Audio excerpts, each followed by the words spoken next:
You're watching Reddit Aliens, the weekly compilation. No relief, no breaks. Just story after story sinking deeper into the dark. If you're listening with headphones, good. If you're alone, better. Enjoy now and subscribe.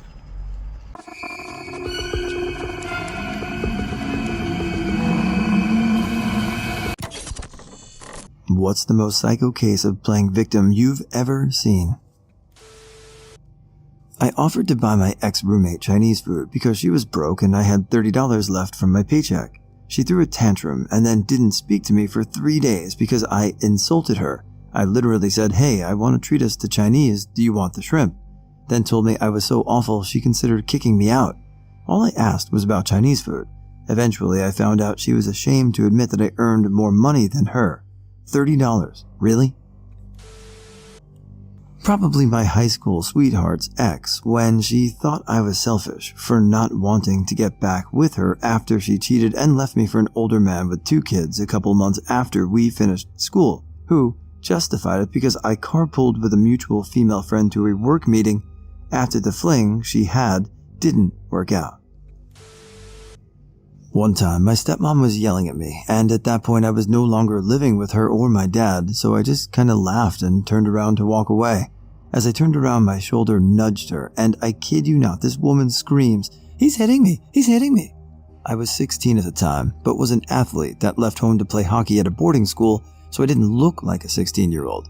Now, this is at a big family reunion, so everyone sees it, and everyone, even the kids, start laughing at her. She had a reputation as crazy beforehand, but it was amusing to see other people ridicule her. I blew a girl's scam, so she claimed I sent her death threats that drove her to suicide, then faked her suicide, got people messaging me at 2 a.m. telling me to kill myself. Once the police did a wellness check, everyone said things like, "Oh, everyone makes mistakes," not one apology by anyone who took her side. I looked into suing her for libel. One lawyer said whether or not I sent her death threats was a matter of opinion, and that it would be hard to prove damages. Damages are assumed when you falsely accuse someone of a felony. So, I got a second opinion. He said retaliating for bringing attention to illegal activity was legally justified, so now I'm looking at small claims court. This 38-year-old hockey mom and I, 40 female at the time, were friends. Suddenly, during my divorce from my husband, we were united in domestic abuse stories. I was done divorcing and she was starting the process. So pretty close friends, talking about intimate things normal people tend to hide. I heard all about her husband's abuse and I honestly hated the guy. Suddenly, our other mutual friend was discovered sleeping with my ex-husband. Problem was, she started sleeping with him before I left the marriage and moved out. Long story short, the only reason I had a sudden friend was because she was in cahoots with the adulteress and she was gaining intel on my plans. Honestly, about the worst thing for an abused woman is for someone else to tell him of the secret planning involved in escape. She honestly put my life in danger. I ended that friendship immediately. Several years down the road, my new boyfriends befriended that woman's ex-husband at the gym where I worked. He lived about 10 houses down from my boyfriend. Inevitably, I came into contact with the ex a lot. We became friends. I heard his side of the story, stories that matched up to nothing like she said. He had proof that all she was doing was manipulating me by playing victim so that I would open up to her. It worked. Later, she was guilty of stalking him, stalking others, putting sugar in his gas tank, the whole 9 yards. She wasn't a victim. She was a perp. I had an employee who was extremely desperate to be promoted. She overextended her area of responsibility and could not see that she was not licensed to provide the advice she gave. I told her she could not provide this kind of advice. We would be legally liable, that she had leave it to be the people who were certified. She backstabbed and undermined me to everyone who would listen, telling them I was breaking regulations, I was immoral, I was a bully, I was targeting her and keeping her down. She pumped her fist at me in a meeting, and from then on, I refused to meet with her one-on-one. If she wanted a promotion, this was definitely not the way to get it. Next, she filed a formal complaint against me and drove me out of the region. I can't look at people who look like her without feeling anger. My wife's cousin married a girl, and after a few months she said he was abusive, he's not, and divorced him and took half the money that he had saved to go to medical school. Turns out she had done this to someone else before. She acts like this victim, gets a lot of money, and moves on to do it again, probably when she's out of money. Anyway, that cousin is now happily married to a wonderful person, and they have 2 kids. Much better situation. My ex, narcissistic personality disorder, would lie about cheating, elaborately backing the lie even years later. Gaslight just for entertainment and drama. I'm very hard to piss off, but she always found a way. I once showed her proof she was cheating, and she did some word matrix moves around it, but it was pretty cut and dry cheating. Insisted it was my fault, and she's the victim because I work a full-time job and don't have time for her. Sometimes she would admit but quickly redact, saying I coerced her into admitting fault. Would call her mom to join a fight we were having, insisting she's right about everything. Sometimes I'd get random number text threatening me to take her side and let her do what she wants. Almost complained about cigarette smoke in the house to the condo board. She was cheating on me with a smoker, who she married. She admitted she did that on purpose, but was hardcore insisting it was a real problem and gave me shit about it every day. Would make us go on vacation after seeing others on social media and needed to one-up it all. We barely had money. By we, I mean me. She never worked. Oh, cherry on top. I had to call the police several times because she would kidnap me unless I agreed to whatever terms she wanted, and if I tried leaving, she would stand in the door and start screaming bloody murder and abuse. As soon as the cops showed up, she was as aggressive as a kitten. The cops didn't buy her shit and never charged me. I live in a state where if there's a domestic dispute, the guy is always at fault. Her sister generally hated me until one night she slept over, I came home late, and my ex just jumped me out of nowhere. Cue her sister walking in and seeing my ex beat on me in front of her, having bought her sister's lies about me for years. Most agonizing experience of my life. So, my wife's mother has always been super controlling and abusive. When we met, my now wife was 19, and her mother hated me because I encouraged her to make decisions for herself and not let herself be controlled. One of those questions she ended up asking was about what she truly believed religiously. She was raised hardcore Christian, but after she moved away from her mother, she ultimately ended up not being religious at all. When her mother found out, she was furious. She called screaming and crying and said a direct quote, "You're oppressing me by not being Christian." I was close enough to hear the conversation at the time, and we were both dumbfounded for a whole 10 seconds, just trying to figure out what the hell she thought she was saying. OMG, I know of someone who pretends to have an epileptic fit anytime her mother or carer needs to take a break from caring for her. The mother or carer is allowed to do non-break things, such as grocery shopping and errands, but may not do anything the victim perceives as abandonment, such as visiting a friend or taking me time. The victim has severe BPD and real epilepsy, but uses fake fits to prevent the mother from leaving. The mother can't even be certain if it is a real or a fake seizure, so she is forced to call the ambulance and wait and see, even if she is 99% sure it is a manipulation. The victim also has her fake tits if she is losing an argument, needing attention, feeling low, etc. A lot of people self-diagnosed BPD in themselves and loved ones, but when you meet a true BPD, you are struck with a sense of, holy fuck, that is so obvious, that you stop calling simply neurotic, anxiously attached, volatile people BPD. I upset my friend when I brought it to her attention that we hadn't spent any time together in quite a while and I missed her. She had been spending all her free time with her new boyfriend for months, which I understood, but I really hoped we could hang out again soon. This sent her into a very unexpected rage. She yelled at me for being so terrible, said her grandpa had recently died, so she was dealing with a lot, and that I was an unforgivable asshole for bringing her favorite person, her grandpa, into it. I didn't? When I tried to understand where this was all coming from and what was going on, she told me that she had cut herself over and over because of this and that it was my fault. Then she ghosted me and blocked me on everything. To this day, I still have no idea what the fuck even happened. Oh, and in the middle of it all, she also told me she was having to put down her childhood dog that day to make me feel even more terrible. Months later, I looked her up on Instagram and saw her dog was still very much alive and perfectly fine. So, yeah. My abuser cried victim after I woke up from 5 years of gaslighting and abuse. They claimed that I was crazy and attacking them and lying. They cut me off from our shared social group by convincing everyone that I was hurting them. I lost everything to them. Fuck them. When I was a kid, I was at a friend's house and we were wrestling on the grass while our parents had a few drinks and watched. All of a sudden, he grabbed his face and started rolling around screaming, then accused me of stabbing him in the eye with a rock. Same guy, a different time, we were playing tag or something in his yard. I got bored and wanted to go home, so I snuck out through the garage and locked the door that led to the backyard, then went home.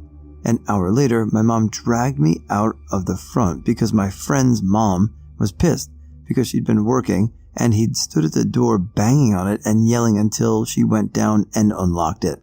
I refused to apologize because there were 2 other unlocked doors and 2 unlocked gates that he could have used, but he chose to stand there banging and screaming so that I'd get in trouble. In order to get attention, my previous coworker and ex-friend would take advantage of men that liked her for free food and money, then get mad when they started to lose interest. She would also blow up her small inconveniences over yours and wouldn't care what was happening to others. Like when I told her about my mom dying from cancer, and she was like, "Oh, that's why you never mention her." Then she started reading out her texts from her multiple guy drama scenarios. Then, after being snobby, using people and screwing people over, she decided to devote herself to the Lord after I called her out on it. Now she has become pretty racist, sexist, and no one wants to be around her. She blames it on Satan. Sorry, I just needed to rant about it. Sadly, this isn't even the tip of the iceberg for her. I lived in my college town for many years before moving home, about 15 hours away by car, because of the pandemic. I didn't formally move home at first because none of us knew how long the pandemic would last, so I kept my apartment, grabbed my cats, and drove home. My best friend, who I had been thick as thieves with for years, who I even stood with her at her wedding as her maid of honor, very fortunately lived across the street. When I first left, she was kind enough to run over occasionally, run the water, grab the mail, etc. We'd always done this for one another when we were out of town. After a couple months at home, it became clear my job was permanently shut down and school was going to be remote. I agonized over whether or not I was going to formally move home. I loved my apartment and my adopted town. Anyway, cost-wise, I realized I had to move home. I lost my job, I have expensive tuition, and I could live at home for free with my parents. I called my best friend, let's call her Sarah. We kept in contact while I was home, but like everyone, a few months into the pandemic, the quarantine blues hit and made it hard some days to even want to reach out to people. But we called probably every 2 weeks. I tried calling her to talk to her about the choice, a topic we hadn't discussed much. She didn't pick up. I tried texting, called again, and for a week I heard nothing. Eventually I texted her telling her that I was going to move home and saying that I'd really like to talk to her. Sarah basically responded that there was no point in us talking because I'd clearly made up my mind, which I had. I had no money to pay rent. She told me that she couldn't believe I was abandoning her. Keep in mind, I was already a little heartbroken about the choice already. Anyway, Sarah told me that I was abandoning her, and I asked what the alternative was. I would be homeless if I went back because my job was gone. She told me if I was homeless, then she would be too, somehow insisting that it was selfish of me to not want to be homeless. Better than me, her and her husband all be homeless together. I let it cool off, hoping she would come around, and she never did. I tried a bunch more times to reach out, and every time she told me I was a selfish bitch and didn't consider the way she felt about this decision. When I tried to give her her keys back, she sent her husband out. 10 years of friendship gone. My father threw the kettle across the kitchen because I mentioned I unplugged it to make a toasty. Got to the point where I wouldn't leave my room without my partner because my father would start shit with me. Screamed at my half-brother when he would send his age-inappropriate female friend money behind my mother's back. Screamed at my brother again when my brother couldn't send him money as he took time off work due to an eye injury. Didn't care at all that he had a serious injury. Demanded money for unpaid bills from when my partner and I were living there. Couldn't tell us how much we owed him and said he was banned from ever coming to the house again. Came up to me randomly to tell me his age-inappropriate female friend tried to overdose and then yelled at me like it was my fault. When I mentioned he was causing my panic attacks and the reason I went back on antidepressants, he said I made him more suicidal from our arguments. Told him to get help multiple times. Apparently, spending $1,500 on kinesiology is getting help. There's a lot more. Last conversation was me sending him the definition of playing the victim and blocking him. What is the creepiest true crime case that has taken place in your area or city? Would you consider a cult's mass suicide to be creepy true crime? Because I grew up just down the road from Heaven's Gate compound where they all killed themselves in 1997. Driven by many times since, it's still super creepy. I don't know if it's the creepiest case, but it's one that I don't think you'd be able to find online as it was such a long time ago. I used to live in an extremely rough area as a child, and this one flat we were in for a short time was the worst. The unit above ours had this dude who would beat and rape his girlfriend near daily. He also had a crossbow, and if he thought you had called the cops on him for it, he'd come to your door with it loaded and threaten you with it. He did this to us once, but I think he realized quite fast that it couldn't possibly have been us due to reasons I don't want to talk about. Not only did he beat his girlfriend, he also would just walk into people's apartments in the block with his crossbow and torment them. He'd either threaten you to let him in or just pick the lock, you locked it. Like he'd come in, take your food, shit on your couch, and you'd be terrified to do anything in case he killed you. The man across from us was targeted the most as he was quite skinny and deemed weak by the crazy dude. We moved out a couple of days before Christmas, and I'm so glad we did. On Christmas Eve, the man across from us went upstairs with a knife and stabbed the crossbow guy to death in front of his girlfriend. He called the police on himself right after he did it. I'm not sure if he's out now, as this was almost 20 years ago, but I wouldn't be surprised if he was out living his life. In the mid-2000s, this woman named Stacy Kester poisoned her two husbands with antifreeze and tried to poison her daughter too. When poisoning her daughter didn't work, she tried to blame the entire situation on her daughter. She ended up going to jail and died in prison a few years back. An entire Forensic Files episode and Dateline special was made because of it. Not so much creepy, but crazy for sure. There was a crash against the light pole in my street, but there was something off about it. There was no driver. Me and my neighbors checked the security cams there are pointing at the street and see that a guy pulls over, spray paints something in the front of the car, then proceeds to lift the handbrake and let the car go. The street is tilted, the car catches speed and crashed. The guy then jumps with another guy on a motorbike and goes away. The sprayed message was "Pirate." Apparently, the guy was a taxi driver who hated Ubers because they killed the taxi industry. Order an Uber, the driver was a girl. He and other guy raped her and ditched her about 20 minutes away from my house and then ditched the car on my street. I know this because the police officer who came looking for the security videos told me about it. I hope they catch those pieces of shit who did that. We had a teenage boy disappear years ago. His sister heard him talking around midnight and looked out the window. He was talking to two people in a black Nissan 280Z. Next morning, the family got up and started looking around the house for him. His bed was unslept in. He was never seen again.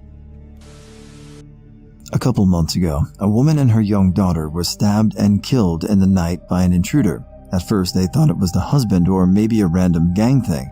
Then they thought it was a racist attack due to them being Asians, but it wasn't any of them. It was an 18 to 19-year-old kid who wanted to know what it was like to kill someone, and it happened less than a mile from my house. Creepy. The creepiest one for me was right around the time I graduated in 2000. They found the manager of a Taco Bell dead in the freezer, supposedly with a broomstick shoved up her ass, and they couldn't find the guy who helped her close. The police watched the video and saw where someone came in, killed her, and made the other guy drive away in his own pickup truck. They never solved the case. Fast forward to around 2010-ish, they reopened the case because they found the body of the other guy tied to the inside of his pickup truck, submerged in a body of water somewhere around here. Everyone was super interested in the case because I live in a kind of ruralish town in Louisiana, but nothing ever happened. It's still unsolved. I've heard a bunch of rumors from it. It was some kind of drug deal gone bad to the woman's ex-boyfriend or ex-husband. It's been 20 years, I can't remember everything. Was a local cop or sheriff's deputy. I've always wanted to know what happened. They ended up closing that Taco Bell because no one would go to it anymore. The Krogers and Brookshire's that were closed to it used to be open 24 hours, but they haven't been since that happened. It freaked my little town out. This case was cold until very recently, but it's the Beth Doe case. In 1976, the chopped up body of a young woman and a fetus were found stuffed in suitcases and had been thrown off a bridge with the woman's nose and breasts missing. They couldn't identify her, and so the case went cold until this year. She has sat in the morgue for years and then was buried in a local cemetery with a headstone paid for by the locals. A relative of the dead woman put his DNA in a genealogy site, and they used his DNA to show they were family. Turns out, what happened was that the woman, actually a 15-year-old girl, was from the neighboring state where her body was found. She was 9 months pregnant by a 19-year-old man and had gone to live with him in order to start a life with him and their baby. She called her mom one day, asking her to bring soup over to the apartment, but when the mother got there, everyone was gone. Neighbors, relatives of the boyfriend, and the boyfriend himself all said that he and Beth Doe left to start a new life somewhere else for the baby, and 2 months later, the boyfriend sent Beth Doe's mother a letter talking about the baby and how they named it after him.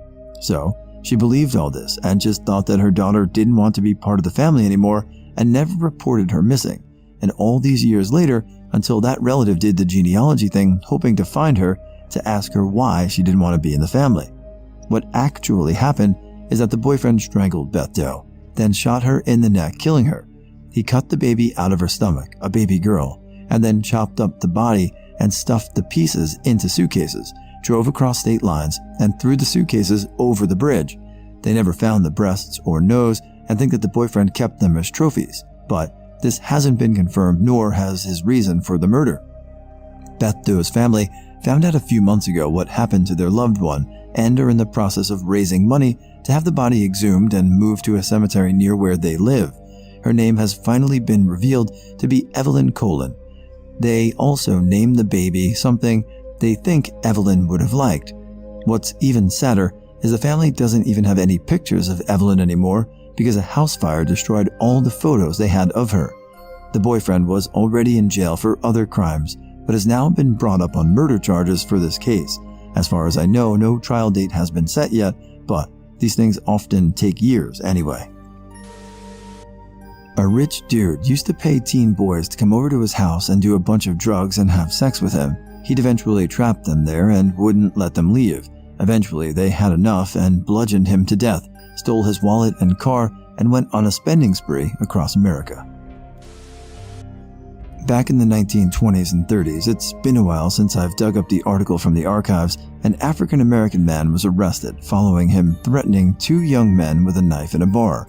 I've heard multiple theories on why he did it, ranging from mental illness to vengeance for a friend, but all for self-proclaimed psychic high schoolers in the area, so no validity whatsoever. I do know that following his arrest, his cell was left unlocked overnight by the deputy. They found his body some distance away, beaten to death by, likely, metal car pipes. His wife tried to sue the town, but as far as I know or recall, she was unsuccessful. On the same note, my town also sits on a Revolutionary War battlefield. Place has always had kind of an uneasy energy to me in general, although it's otherwise a calm, rural town with little to no modern crime to be heard of. I found out recently that a friend of mine from elementary school days wound up in jail for murder. He had apparently shacked up with a couple of petty criminals who were squatting in a rental house with a young mentally disabled woman.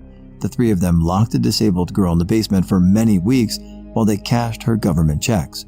They also tortured her physically and emotionally. One night, they apparently went too far and badly burned her with a blowtorch or something, and she died. I think my ex-friend rolled over on the ringleader, another man with a longer rap sheet, and had his sentence reduced, but still was given a lengthy sentence for second-degree murder for his role in the killing. Last I read, he was still serving time in the pen. Growing up, his parents were addicts and not around, and his grandmother raised him. I remember she was sweet, but he was troubled even then. Monstrous. I wished I had never read the news clippings. From what I've been told, 2 bodies were found near McHugh Creek hiking trail near Anchorage, Alaska in the 1970s. They were tied to trees and apparently tortured and left to sit in the sun or elements and die. I've never been able to find anything on the internet about it, but have been told by a lot of people that are not known to tell wild stories it is true. Now, a couple of weeks before this happened, there was a robbery turned double murder of this guy's wife and kid. It is comment assumed that those were the thieves or murderers. Who knows? This happened, I think, last week. It's probably not the creepiest, but it's the only thing that I can think of, and it happened about a mile away from my home. I don't know all of the details, but this is what I do know. Around 3 a.m., a woman was dumped onto a main road, right in the middle of the road, still alive, and run over by at least 7 cars until she was dead. The police are investigating, and it has been ruled a homicide, and that the woman was kidnapped. Probably the nearest and creepiest. Dr. Pereira was a dental biologist at Leeds University. Pereira came to the UK from his native Ceylon, Sri Lanka. He met, then married his wife, Damika. They subsequently had 2 children. In 1981, he convinced his wife to go to Sri Lanka and adopt a local child that named Nilathanth. They renamed her Philomena. By 1983, neighbors became suspicious and not seeing the little girl for some time. Police were called. Pereira spread a web of not very believable lies, none of which the police were able to verify. In the end, he said she had gone back to Sri Lanka, but her family said they had not seen her since she left in 1981. In February 1985, a Wart colleague found a human jawbone in a drawer and a jar containing bone fragments. Police were called and Pereira was arrested. Pereira killed his adopted daughter, Nilanth Pereira. The majority of the body was found in plant pots around the house and various containers in his office at work. He had tried unsuccessfully to dispose of the body using acid, but it is a long process, and he was caught while they were still dissolving. The creepiest one happened back when I was in 3rd grade. We're told the story in 6th or 7th grade. I guess they didn't want to traumatize us. So, we have a retirement home fairly close to one of the schools in my town, and there was an elderly man going for a walk just outside the elderly home, close to the train tracks, just after the school day was finished. And he had killed a little boy. He was probably around the age of 7, and he killed him with a knife because he saw the devil in the little boy, and he had heard voices telling him to kill him, and people in the retirement home saw it and called the police on him. A year later, the old man's sister was murdered because of what he had done against the boy. I work at a backroads bar convenience store. There's this older guy that comes in to buy cigarettes and a 12-pack a few times a week. He's a bit odd but tolerable. I found out from some other locals that back in the 90s, his wife was cheating on him with her boss or owner of the restaurant she was working at. Apparently, she told the boss one day that she was quitting the job and leaving him, so he killed her, chopped her up into a bunch of pieces, and dumped her in the woods. I just looked the guy up, and he was paroled in 2015. I grew up towns away from the Tory Stafford kidnapping and murder. She was an 8-year-old girl picked up from school by her neighbors, and they kidnapped her, assaulted her physically and sexually, then beat her head in with a claw hammer. They were both arrested before the body was recovered, and eventually they led police to it. They dumped her body in the woods outside of town. She was naked from the waist down and only had a Hannah Montana t-shirt on. I think I was 10 at the time, and I saw a missing persons flyer everywhere for her. That made headlines across Canada, but especially Ontario. It was so eerie seeing her face everywhere as a kid and knowing that she was probably dead before they caught who did it. Nothing like that had ever happened where I lived, and nothing like it has happened since. I don't think it's all that creepy, but rather brutal and disturbing. It was around 2 years ago. I live in a very peaceful, small city in Germany, and I never really heard of any major crimes around here. But one day, after I left a friend's house, I heard many police cars driving up in a parking lot which was like 2 minutes away. I wanted to know what happened, so I walked on the opposite sidewalk and just saw a blood stain on the ground, which wasn't really interesting, so I left. The next day, a friend of mine sends me a video on WhatsApp with the caption, "Bro, look at this." It was a video recorded with a cell phone in a car, and you could see a man open his trunk and dragging out an unconscious young woman, then throwing her onto the ground. He pulled a small axe out of the car and aimed for her neck a few times. You could really see how her neck started to break and how the main artery popped. It was really disturbing. I asked my friend what the fuck that vid was. Apparently, his cousin, 13 years old, was waiting in a car in the parking lot because his mother was in the nearby bank. He was on his phone and noticed that suspicious man driving in the lot. He started filming when he noticed the woman in the trunk, but stopped after he saw the woman's neck snapping and hid. The man then drove off, and my friend's aunt noticed the dead body, calling the police. His cousin then apparently sent him the video, and he sent it to me. The weirdest thing about this is that his cousin was completely fine. He wasn't scared, traumatized, or anything. Actually, the opposite. He was so proud of his recording that before he had shown it his mother or the police, he sent it to his cousins and friends. I feel sorry for some of these children. The police could identify the man because of the vid, and he had severe mental illnesses. He kidnapped a woman the night before in a local park, and after abusing and raping her, he did not know what to do, so he wanted to get rid of her body, in public, in a parking lot, in broad daylight. I actually forgot about this story, but was reminded by the evidence like a week ago after I checked my gallery and saw that vid, which I forgot to delete. The Gilgo Beach Murders, featured in the recent Lost Girls documentary on Netflix. The Gilgo Beach Murders refer specifically to the 4 women found in 2011 in the town of Gilgo, but since the year 2000, 16 total bodies have been found all over Suffolk County, Long Island, New York. The victims are mostly prostitutes, but one was a man and one a toddler. The real creepy part of this is the actions taken by the Suffolk County Police Department. One of the public's main suspects was a very affluent man who donated large sums of money to the Suffolk County Police Department. Police chiefs at the time, James Burke, not long after the investigation began in 2011, forced the FBI to back off their co-investigation with the SCPD and cut funding towards the investigation. He and others later got fired in 2017 for beating a suspect in custody and having his friends cover it up. In 2018, the SCPD got a new police commissioner, Ms. Geraldine Hart, and she did a great job kicking the investigation back into motion. She left this year, so who knows if this will ever be resolved. What did you witness or overhear as a child that still haunts you today as an adult? My father met my mother when she was very young in a foreign country. Due to age difference, he was 40, she was 25, they would argue a lot. My mom being young, she wanted to go out and live her life. I walked up into their room once. My father was trying to suffocate my mother with a pillow. I was around 6 years old. When my father saw me, he completely stopped. He loved me so much despite the problems with my mother and jumped in to hug me and took me to the other room. She called the police and put a restriction order on him. To this day, my mother says I saved her life, but that image has never left. It was a friend of my daughter's. I think she was like 5 or 6 at the time. The two of them were playing, and they did something normal, kid, dumb, like pour all mixed Legos out instead of leaving them in the big box. So I raised my voice. "Stop!" My daughter paused like you expect, but the other girl cowered like the fear of God was in her, and she said she really quietly, like it snuck out from instinct, "Please don't hurt me." Oh my God, it was heartbreaking to think how and why a sweet little girl learned to have such a reaction. My mom is a very strict person when it comes to school, so when we do bad, we get punished heavily. I remember multiple times when my sister would get an F and would get beaten and yelled at. I still remember the guttural screams of pain when she got hit. I had many sleepless nights of overhearing my sister sobbing and screaming because of my mom. Happened so much that I got desensitized to it. I was 16, so technically still a kid, was in a car accident. My friend's dad took me for a ride in his track car and got it wrong at 70 miles per hour. We hit a parked car and I was knocked out instantly.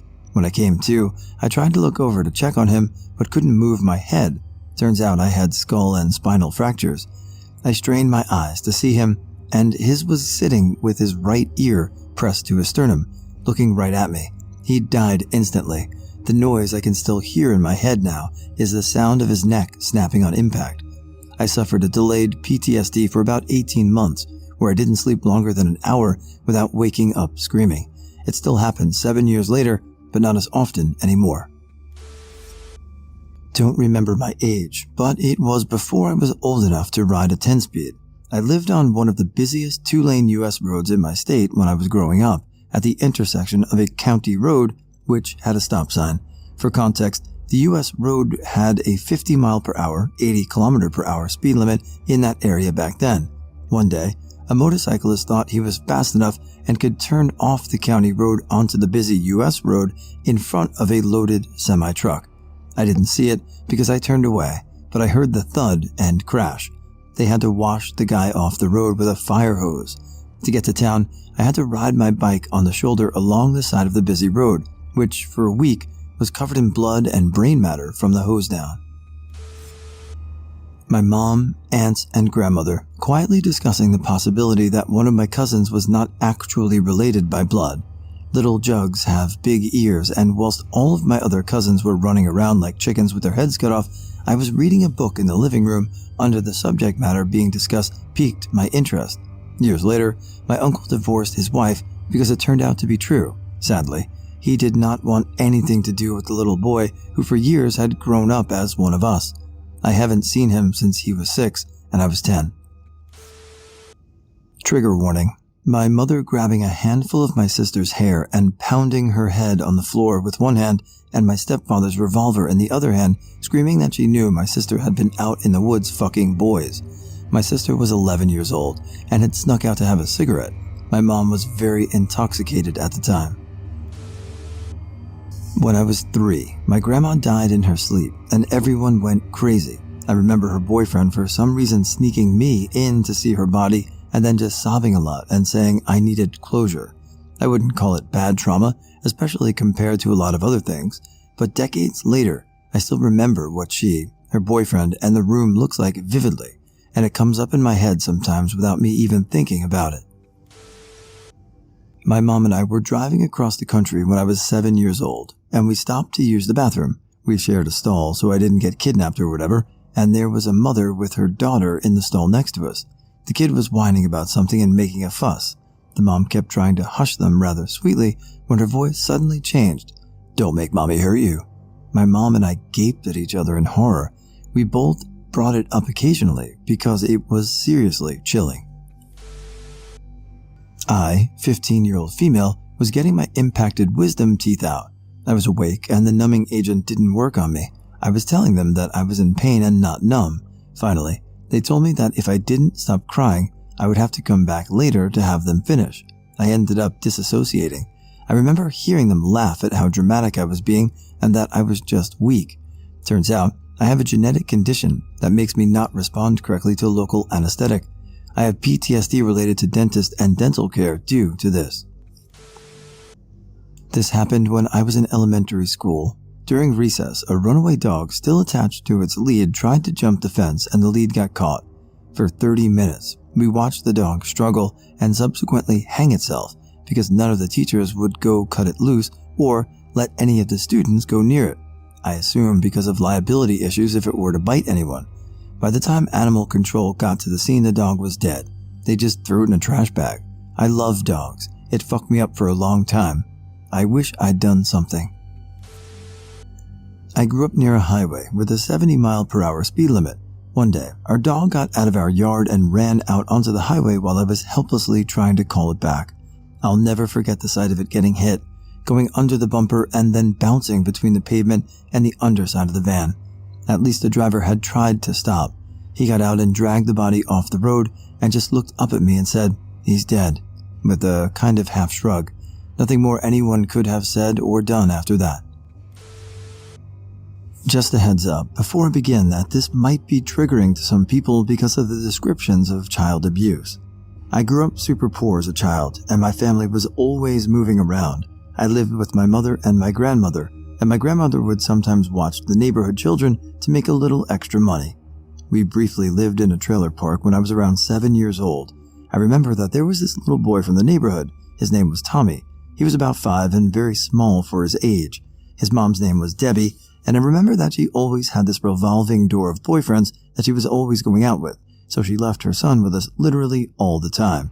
She would also frequently be super late or return the next day to pick him up. I used to hate it when he came over because I thought he was a crybaby, and he would also sometimes steal my toys. He would always wet the bed too, which I also hated because my grandmother would give him my bed when he stayed over and make me bunk with her or my mom. Obviously, as an adult, I realized that these issues stem from his constant neglect and abuse, but as a kid, I didn't understand that and only really thought about how he annoyed me. One night, he was staying over, and him and I were playing on the floor with my Barbie dolls in the living room. I don't remember what time it was, but it was dark outside, and at some point, my mother had commented on how that Debbie hadn't come back for her son yet, and it was several hours past the pickup time. This was before cell phones, so besides calling her house phone a few times, there was no way to get in touch with her. I remember my mother was getting more and more aggravated because it was getting so late. Finally, Debbie comes back, and she has one of her new boyfriends in tow.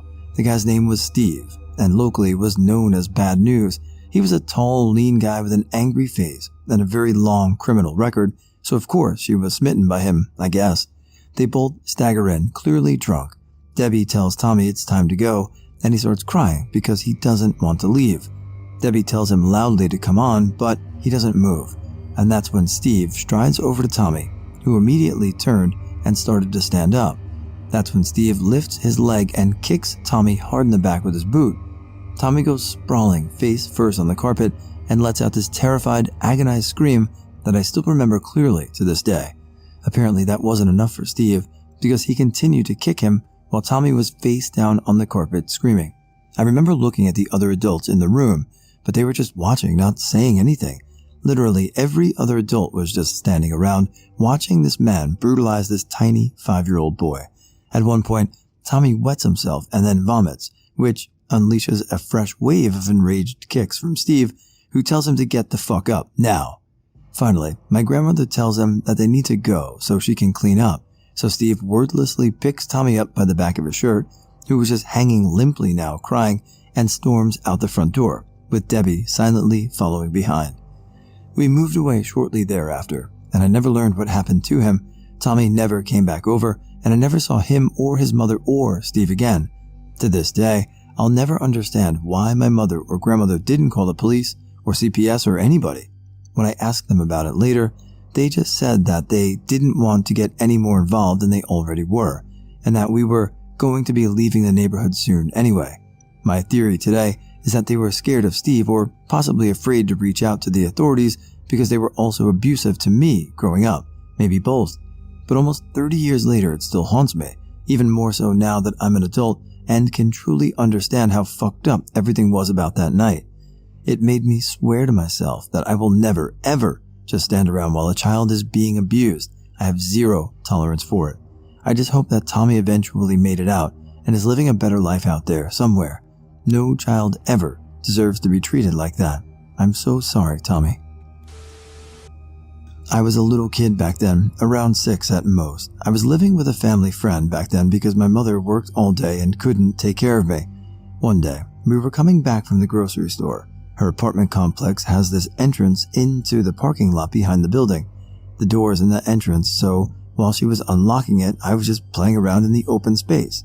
That's when I heard very loud crying from a little child.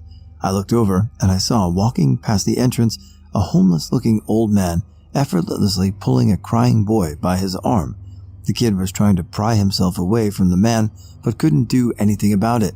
It was very obvious that the kid didn't belong to him due to how scared and distraught the child looked, plus the condition of the man and how serious he was. I didn't say anything. My nanny didn't see it, so she probably assumed it was nothing. We went home. I went to my room and I watched TV. I thought about what I saw and I didn't know what to make of it.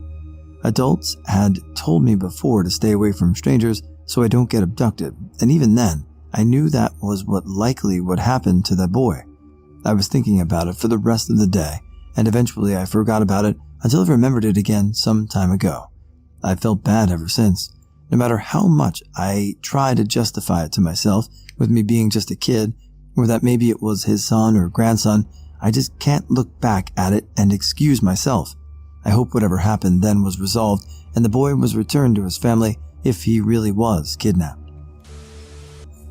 It doesn't haunt me, as I saw similar things fairly often growing up, but this one was the first, so it stuck. I was 6. A neighbor starts shouting because his husband was badly beating her. She tried to escape, but he dragged her back and resumes the assault in front of their door. My mom asks someone to call the police, we didn't have a phone, and uses the intercom to call the neighbor who was a cop. The cop comes, tells mom to step away. She was trying to fight the husband, draws his gun, and shoots him in the back of the head. I was 10 meters away. The cop carries the wife down to his car and takes her to the hospital. My mom went along to help and report what happened. The crazy part, the husband woke up some 30 minutes later, stood up, and took a bus to the hospital. He was starting to go crazy and ended up completely insane. Some 20 years later, he got murdered. When I was around 8 or so, we had a teen go missing at the swim area we frequented. I still go as an adult too. I remember the mom talking to the sheriffs and filing a report. After dark, me and my little sister were still in the lake swimming along with some teenagers nearby. The teenagers found the missing kid's body floating less than 20 feet from us. I literally had to climb up the embankment, maybe 4 to 5 feet from where they were, carrying his body up the steps. My mom said she asked me if I understood what was happening, and I told her yeah, I knew he died when I heard his mom scream. I still refuse to swim in lakes after dark, and it's been damn near 20 years. I consider 2003 to be one of the worst years of my entire life. My parents got divorced and nobody had told me until one day I walked to my parents' bedroom and all my dad's clothes were gone. He worked nights, so we hardly saw him in general. I thought he died. Then my mom told me what had happened. Fast forward a few months later, a couple days after Christmas, my only living grandmother has a heart attack and dies, and I was told it was because she was overly worried about my mom, my sister, and I. I was never the same after that. My mother never was either. She took out all of her grieving problems with alcohol and cigarettes. I made a vow to never allow myself to get that way like she did. It was very traumatizing. My grandmother calling me fat, ugly, stupid, and worthless when I was about 5 to 6 years old. She'd have long, mocking conversations with her husband, family, and even my mother about all that was wrong with me. She never said those things directly to me. She tried avoiding talking to or even looking at me as much as she could. She just made sure I always was close enough to hear her say it. I have a whole conga line of trauma, but those years of abuse really left a mark. She's on her deathbed now, and I'll be popping champagne when she's gone. It's funny though. Around the same age, I saw at least 2 badly damaged bodies, pedestrians hit by a car, and a horse suddenly collapsing and dying in front of my eyes, but had absolutely no reaction to that. 25 years later, I still hurt from being called ugly though, lol. I was on a hike with my babysitter and my brother. We came across a dog and my brother wanted to pet it. Quick side note, he has autism, so he can't tell when he's going too far or if something is scared of him. The owner agreed but told him to be careful. My brother didn't notice the fearful look in the dog's eyes and how it was backing away, so he kept reaching for the dog's stomach. The dog snapped, bit my brother, his fangs or whatever you call them, completely sinking into my brother's skin. Blood gushed out everywhere. My babysitter had to use her sock to stop the bleeding while we rushed home. But that part isn't really what scared me. What made me remember this moment was when I turned around and saw the owner beating the dog for biting. The dog didn't know any better. The owner should have said no if she actually knew her dog. But the image of her beating that dog while it was yelping on the ground still haunts me today. When was your gut feeling actually right? Growing up, I was always wary of my uncle on my dad's side of the family, not blood related. Even as a young child, I just knew that I didn't like being around him. He never gave me any reason to feel this way, and I never voiced it to anyone. As I grew older, my family moved away and I saw less of him, but any time my extended family met for holidays, I would see him and avoid him. A couple years down the track, I was around 12 or 13 when my parents sat me and my older brother down and told us that my cousin, my uncle's daughter, had been raped and molested by him from a young age. This had all come to light when my aunt caught it happening. Later found out she was abused by him too. Really wish my gut feeling hadn't been right about that one. It was 1995. I was 18, still living with my parents, and I was walking home from a friend's house at about 2 a.m. in the middle of the summer. He only lived 5 or 6 blocks away, and we often hung out watching movies after I got off of work. Usually, I would drive to his house because we'd been out with other friends, but this night I had parked at home and we walked to his place. There's not usually a lot of traffic between our houses, but this night I was about halfway home when a pickup truck drives by with 2 guys in the cab and 2 in the bed. I immediately felt like I was in danger. I saw the truck turn the corner and I dove over some hedges in the closest yard I could find. I hid under them. I saw the truck come back around the corner and slowly drive down the street. When it got to where I was hiding, I heard one of the guys say, "Where did he go?" And another respond that he didn't know. They kept driving and I didn't see them again. I stayed hidden for a good 15 minutes before getting up and running the rest of the way home. I'm certain they would have jumped me if they found me.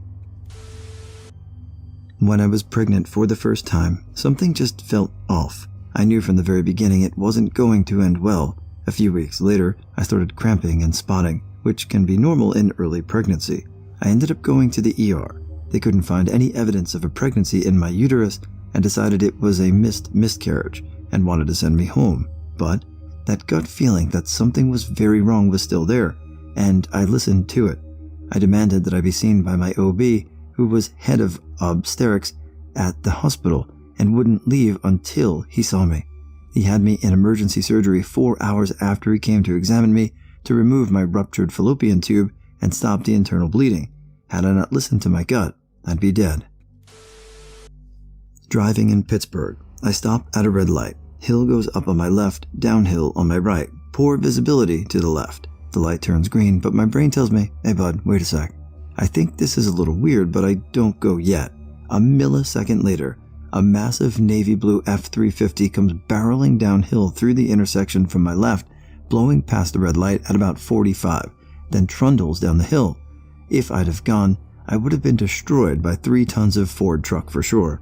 Instead, I trusted the spider sense. Back when I was about 10 or 11, I asked my mother if we could take my grandmother out to lunch. She was kind of against it, but I kept insisting that I really wanted to see my grandmother and that she would want to go to lunch that day. While we were out at the mall after getting lunch with my grandmother, she started slurring her speech and became extremely confused. She was having a stroke. Luckily, my mom noticed what was going on and got her to the hospital within 20 or 30 minutes. Doctors said they were able to stop the stroke, and she came out of it basically the same as she was before. A couple days after the fact, my mom told me I had basically saved my grandmother's life by making sure we went out to lunch with her that day. I stopped at Home Depot to pick up an item, so I knew it was going to be a quick trip. I'm in the store and noticed I'm pretty much the only girl in there besides employees. I couldn't find what I was looking for and had to ask multiple employees before I found it. I check out, and as I'm heading out to my car, I noticed a shady dude standing against a tree on one side of my car. On the other side of my car is another shady guy sticking his arm outside of his car window. When I walked out, they both turned and stared at me. My heart dropped. I started to feel queasy, and my mind instantly knew to turn around and go inside.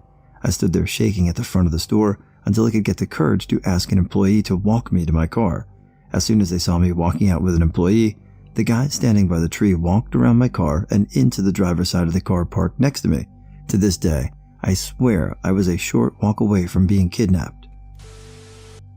Used to work in the ER, had a man come in with ripping chest pain that started not but 30 minutes prior after he moved something heavy at his office.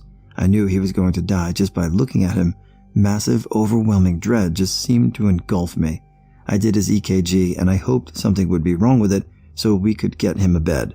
His EKG was perfect. Not 5 minutes later, he went into cardiac arrest on our waiting room floor. After running the code for 45 minutes, he didn't make it.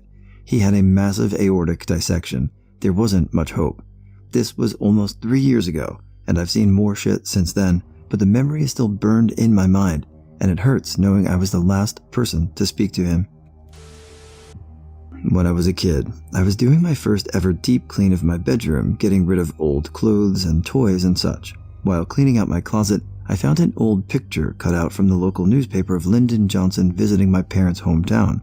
The picture was taken outside with some locals in the background. I was going to throw the picture away, but suddenly got the strongest feeling not to do it, so I set it aside. Later, I showed it to my mom and asked her about it. She freaked out and showed my grandma, who also freaked out. Turns out, one of the locals in the background of the picture was my grandpa. He died when my mom was 12. That picture was one of only a handful we had of him. I had never seen a picture of him before this. I was so glad I didn't throw that clipping away.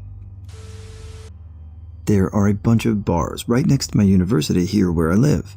At the start and the end of the semester, thousands of students start gathering around the street where most bars are located and just party all night.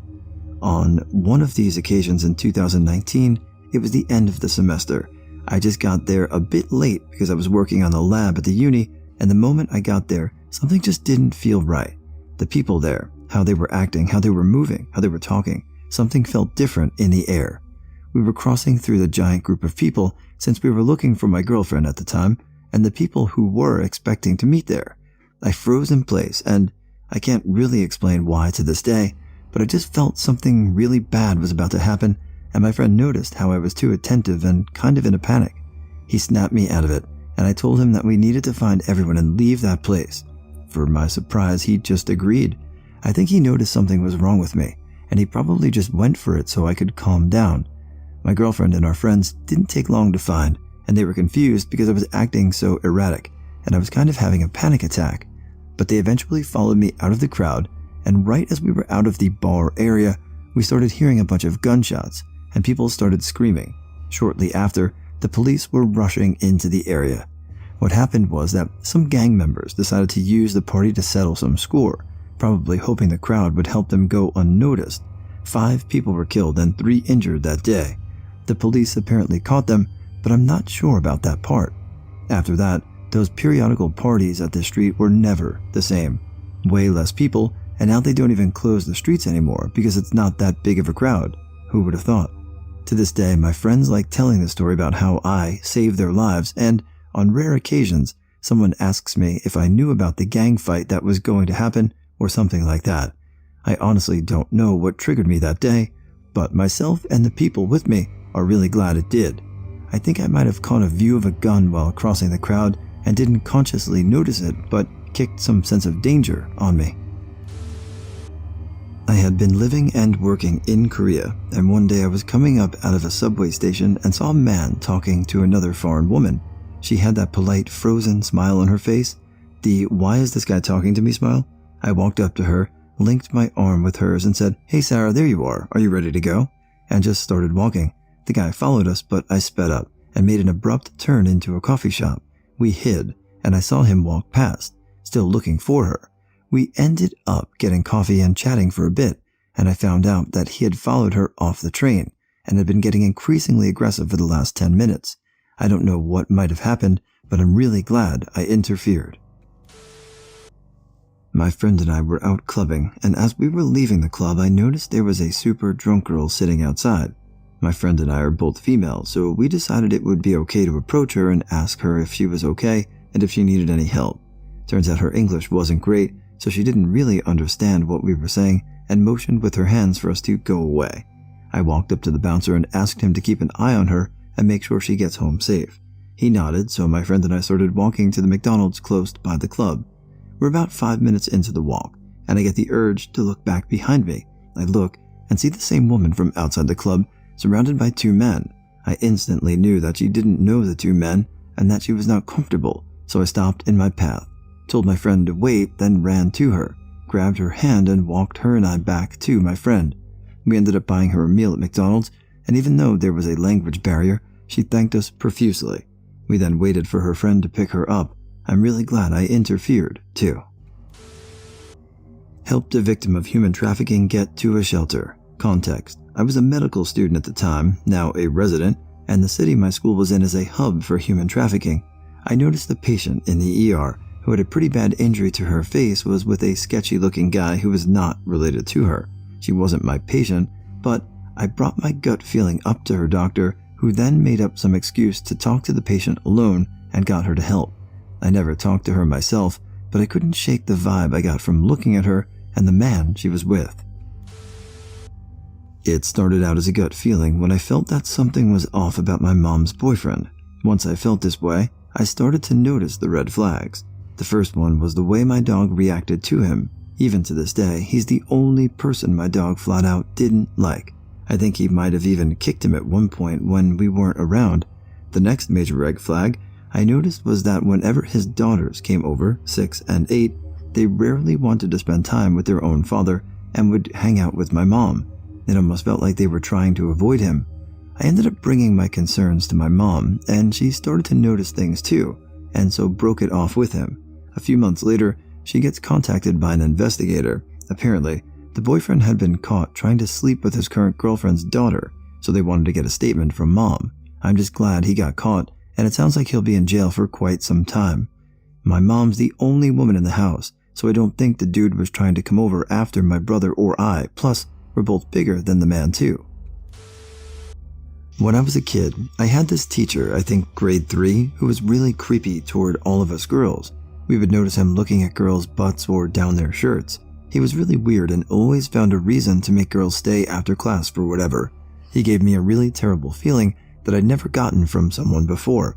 I never got too close to him and always made sure I wasn't in his room alone. I'm 25 now, and he just got arrested last year for having child pornography and was also caught with a hidden camera in his pen that he would take pictures down girls' shirts with. So creepy. Can't imagine the amount of videos or pics this man has. He was an older man when he taught me in grade 3 and just got caught last year. When I was a young kid back in the 80s, I was playing on my front lawn when this van pulled up on the road and the sliding door opened. A guy about 19 to 20 aggressively waved at me to come to the van, and I immediately knew something wasn't right. So I ran inside and told my parents, and they freaked out and ran outside, but they were gone by then. Stranger danger wasn't really a thing back then, and I had no idea what an abduction was at the time, but looking back on it, my life could have ended that day had I chosen to go over to the van. I often wondered after that day if they ever did get a kid to get into their van. Last year, I was staying up late watching Rick and Morty. My mom had been battling stage 4 metastatic breast cancer for a while. That night, she walked down the stairs and just sat there with me until I decided to go to bed. I looked at her, and in my heart I knew she was close to leaving. So I said goodnight, and she said goodbye, which confused me, until the next morning when my dad woke me up and told me she had passed away overnight. It still makes me wonder how we both knew. I hadn't spoken to a certain friend for a couple of weeks, but got a gut feeling to contact and talk to her at a certain moment. I immediately messaged her. That's how we always talk. We talked for a couple hours and into the night. A month later, out of the blue, she just messaged me, "Thank you." I asked her why she's thanking me. She said she was contemplating suicide on the day I got my gut feeling and had contacted her. Because she got to talk to someone on that specific day, she dropped the idea and hasn't attempted it again ever since. The woman who became my former best friend's stepmother, met her and had instant alarm bells going off in my head that said, keep away from her. I ignored them because, come on, friend's dad isn't an idiot and he dated her for a year. My gut was more than right. That woman made Cinderella's stepmother look tame. She would throw things at my friend's dad. She would scream at my friend. She blamed everything on my friend, even when there was no way she could prove it. She even verbally abused her own biological autistic son. She once screamed at me, and when my mom confronted her, she screamed at my mom. My friend was the scapegoat and virtually a slave. She called her lazy for being tired after working 2 jobs and going to college full-time. She tried to get the Wi-Fi shut off so my friends would stop wasting her time playing on her computer all day, when my friend was actually doing homework. She's a monster, and I'm pretty sure she's the reason my friend cut ties with me and all our mutual friends. She had to get away from anything and everything that reminded her of that monster. I was a 20-year-old student alone in my apartment one evening. I was expecting the cable guy, so when I heard a knock at the door, I opened it. I saw an older man that definitely was not the cable guy, as he did not have a uniform on. I asked him what he wanted. He said he was going around the apartments installing security alarms. I right away did not trust him and told him that it is a bad time and that my roommate was on the phone long distance, when long distance was expensive, with her parents and was going through some personal stuff. She was not there, but I did not want him to think I was alone. He said, "Where is she?" I just closed the door in his face and said, "Not a good time." I called my landlord the next morning and asked her about installing security alarms, and she had no idea what I was talking about and did not authorize it. Woman, if you ever get into a situation where it looks like you are alone, really try to convince the person that is making you feel uneasy that you are not alone. Another time, when I was young, walking home in the dark, and two men stopped their car and started saying lewd things to me, I just walked up to a house and knocked on the door, and they drove off quickly. Way more vulnerable when you are alone. What is the creepiest thing you have ever experienced while in the woods? I once went camping and had a snoring alligator behind my tent. Not directly behind it, but the tent was in front of a wired fenced-off creek which led to a lake with so many gators at one point that the park put in a wall to try and separate them. I don't know if the creeps or the snoring kept me up more that night. One time, I was out for a hike in eastern Massachusetts. The area I was hiking in was near Route 495, but extended for miles with minimal roads. The entrance to the area was an old sand pit, and I was walking back into this area returning to my car. As I walked into the pit, I saw a dude looking at me from the top of the edge of the pit. He was dirty and wearing a knit cap. I waved at him, and he moved out of sight. I kept walking and stopped to look at some tadpoles swimming in a puddle. As I looked down, I heard brush breaking and saw the guy making his way down the side of the pit towards me. I decided to start to get back to my car and started walking towards the parking area a few hundred yards away. The guy starts quickly moving through the woods, and I sped up my pace. He then started jogging, and that was it. I bolted back to the car and GTFO. The guy stood there in the lot and looked as I drove off. No idea what was up with him, but best that I didn't find out, I would guess. Just a few weeks ago, I was hiking off trail with my husband and dogs. We came to an area that had some tire marks and trees cut down for firewood, and at the edge I found a dog's leash and a collar attached to a tree. I called out to my husband, "Haha, looks like somebody's dog pulled out of their collar. Shouldn't have tied it to a tree." And I stepped around the tree as my husband, who instantly had a bad feeling about it, tried to warn me not to go over there. And there was the nearly rotted remains of the poor dead dog who had been left tied to a tree to die. Not really what I'd consider the woods, but still happened in a little forested area in the city. I went for a walk with my dog. We always pass through this small forest area to make the walk a little more scenic and enjoyable. There's a decent-sized clearing in the middle of these woods, and when I got there, there was someone standing on the other side. I was a little thrown off because I really didn't expect to see anyone out there. The person didn't notice me at first, but didn't take them very long to. When they noticed me, they took a double take and looked like they briefly panicked, but they just locked eye contact and smiled a wide-ass grin for what felt like forever.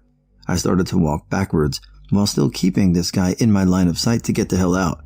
After an eternity of smiling, he pointed at me with both hands and just burst out laughing. Knee slaps and everything.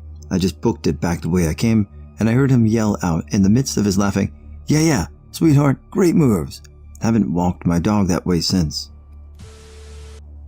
I have absolutely no idea to this day what it was chasing after me, but it was around 2 a.m. and pitch dark, but sounded like a screaming demonic noise with the silhouette of something big and dark. I'm pretty sure from doing some research that it was a fox doing some mating noise, but I've not been able to properly identify it since I have no clue what it looked like or if the sound I heard was what I watched on YouTube videos. Either way, that night I was so scared I literally crawled up into a ball and closed my eyes. I was 15 and visiting my friend who lived in Belgium, and as teenagers do, we went to the woods and met up with one of our other friends. There was an old abandoned house in the woods. I know how cliche this sounds, but I swear it happened, and us being dumb and bored teenagers decided to go in and explore. This probably would have been far creepier had it not still been daylight, and I honestly shudder at what the outcome of this little adventure may have been if it were later at night. The house had 3 floors: the ground floor, upstairs floor, and the basement. From what I do remember from the house, the ground floor and upstairs were just big rooms, as in there was no real floor plan to it, with walls dividing it, if that makes any sense. Anyways, we hung out in the upstairs portion for a bit and decided to leave, but not before exploring the basement. I'm very extroverted and always the one to jump into something new, so I volunteered to go down to the basement first, with my other 2 friends right behind me and using my phone as a torch. The basement was full of old furniture and just junk, but what freaked me out the most was a games table right in the middle, with playing cards dealt in bunches of 5, as if there were people who frequented the spot to play card games. I quickly put 2 and 2 together and realized that if someone wasn't in the basement already, there might be people in the basement soon, the former being my bigger fear at the moment. We ran out of the house screaming and panicked and rode our bikes out of the woods. Not my story, but a friend's. He was passing through Yosemite after a music festival for the first time in his life. He explained that once he stepped out of the car, he immediately felt at home because of how stunningly beautiful and huge Yosemite is. He was in awe. He got back inside the car, and he and his friends hit stopped traffic. Out of the corner of his eye, outside of the passenger window, he saw a man standing there in a bright red and black checkered shirt and blue jeans for a couple of seconds, and said that he just disappeared. No logical explanation. He looked around to see if he could find where the man in the red shirt could have gone, and he didn't see him.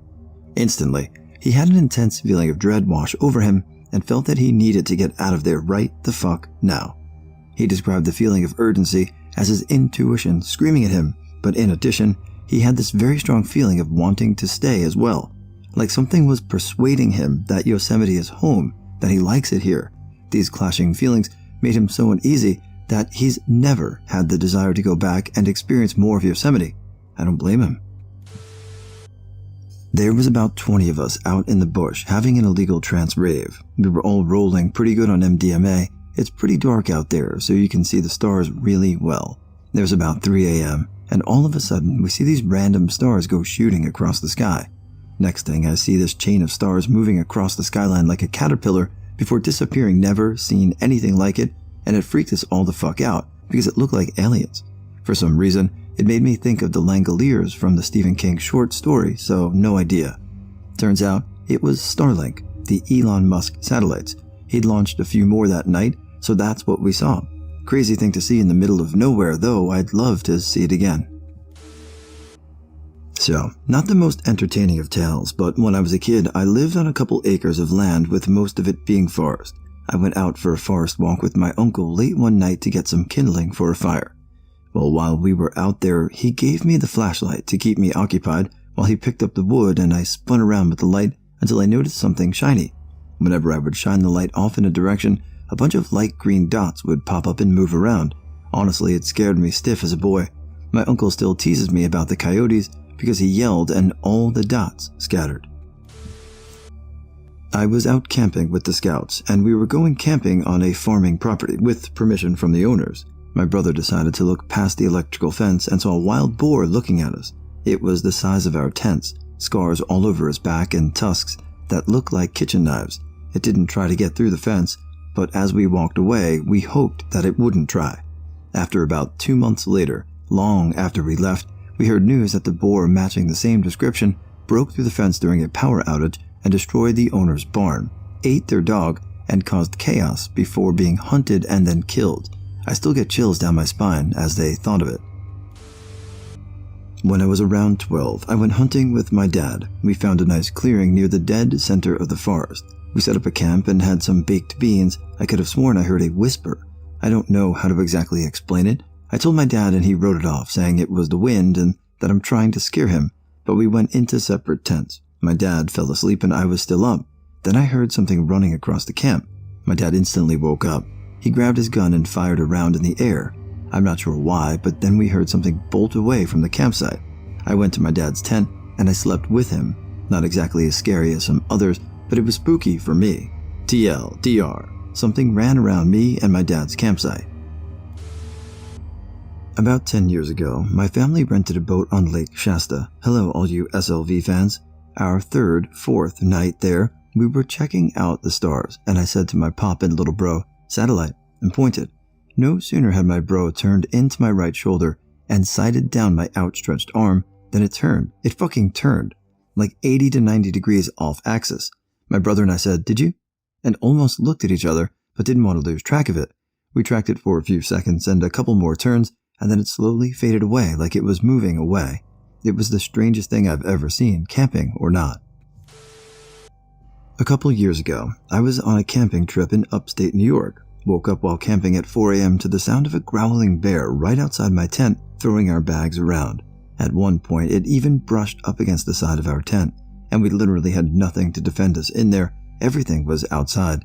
After what felt like the longest few minutes of my life, the sounds stopped and the bear had left. Got outside to investigate, and it turns out some idiot with us left his ghost pepper chips in a bag, now tattered with chips everywhere, and that's what attracted the bear.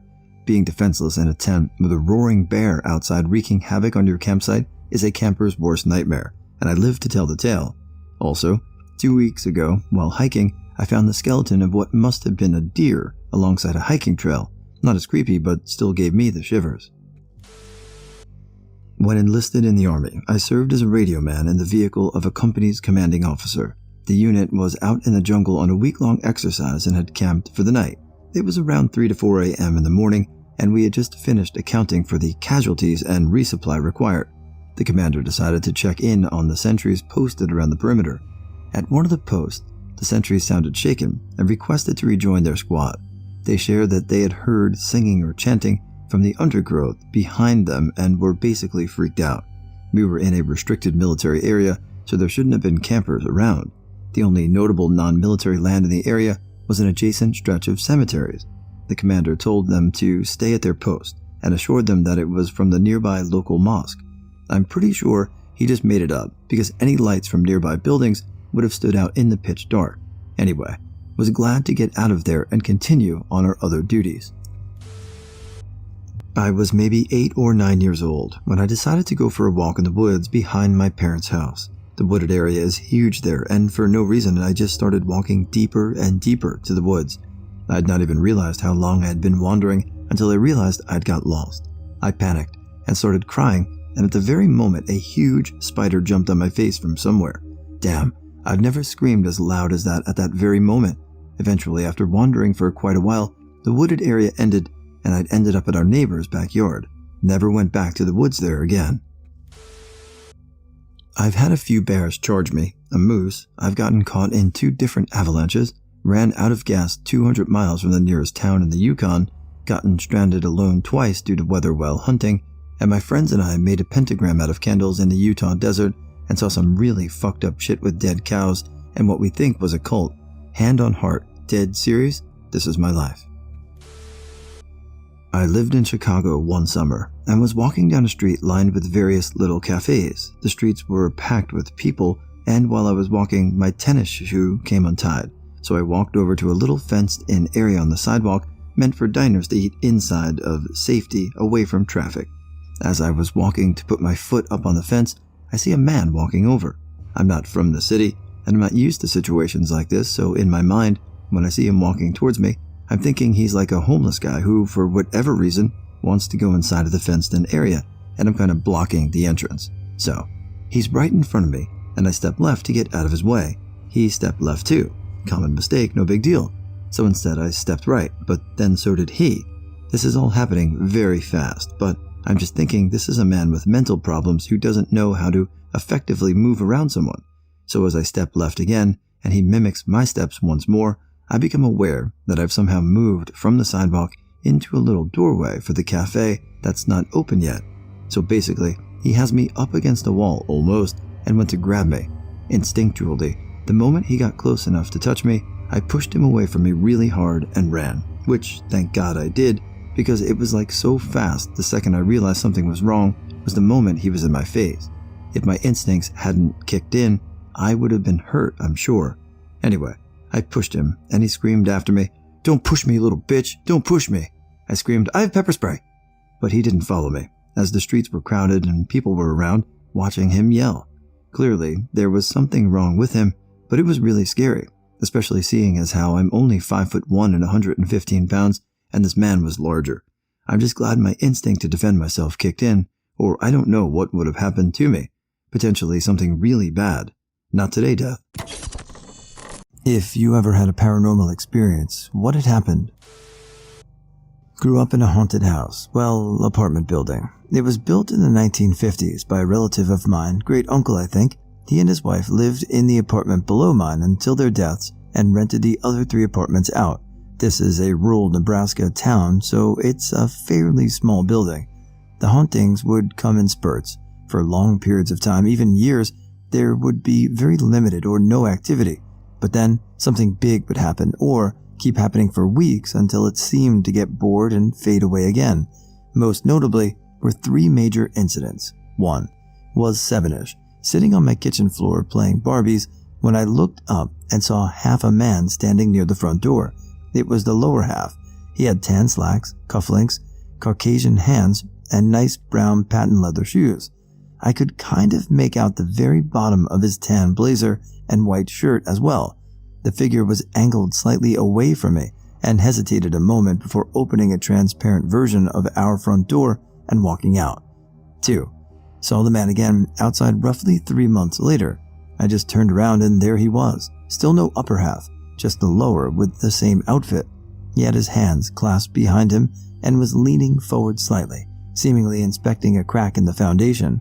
Firmly believed this apparition was meant to be my great uncle. 3. The worst episode, lasting for about 2 weeks, was when I was around 16 years old. Things being pushed off shelves right in front of me with nothing else around. Knocking on walls when no one else was home, and heavy footsteps circling the attic above my room every night in the middle of summer with the attic door locked. It was over 100 degrees Fahrenheit up there, and the floorboards were shot. If anyone was walking that heavily there, they would have put their feet through the ceiling. My mom could barely step on those boards, and she had a hole in her bedroom ceiling to prove it. This only happened to me and lasted until the one night my mom finally heard it too. Other than that, there was frequent pressure on the bed like a cat walking around my legs. My father and I also once saw a black cat with green eyes that didn't exist look up at us and walk into the other room. Have moved twice since in my life and never had anything even remotely paranormal happen anywhere else. That place was special. This happened to me in grade 12, like almost 20 years ago. We had moved semi-recently to an older house in the country, and my mom and stepfather had a tendency to finish work a couple hours after I got home from school. What I would normally do during this time was curl up in my bed with a book and hang out with my baby green iguana on my chest to socialize him. One day, right after school, I was reading with the iguana and the door to my bedroom opens a couple of inches and then suddenly slams. I'm thinking someone's in the house. So I grab my sword. Look, I was one of those people in high school, okay? And do a thorough search. Nothing. After this, I made sure to lock all the doors when I got home and, in the interest of not jumping to conclusions, chalked my experience up to a pressure differential closing my door that I had maybe left open. From then on, I made sure to close my door before reading and pull on it to make sure that it was firmly closed. Over the next couple weeks, I had multiple experiences where I would be lying in bed reading and my doorknob would turn. The door would open several inches and then slam shut.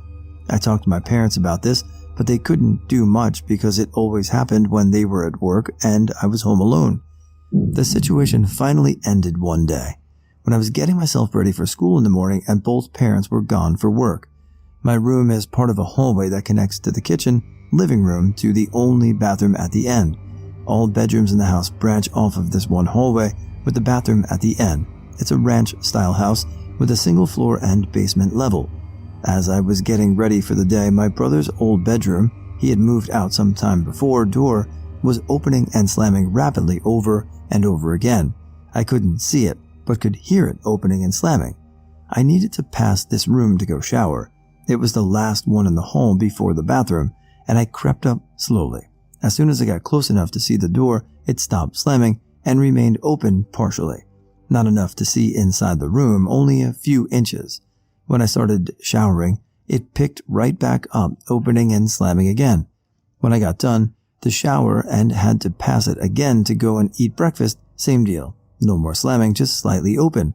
It went back to the same behavior when I was in the kitchen making breakfast.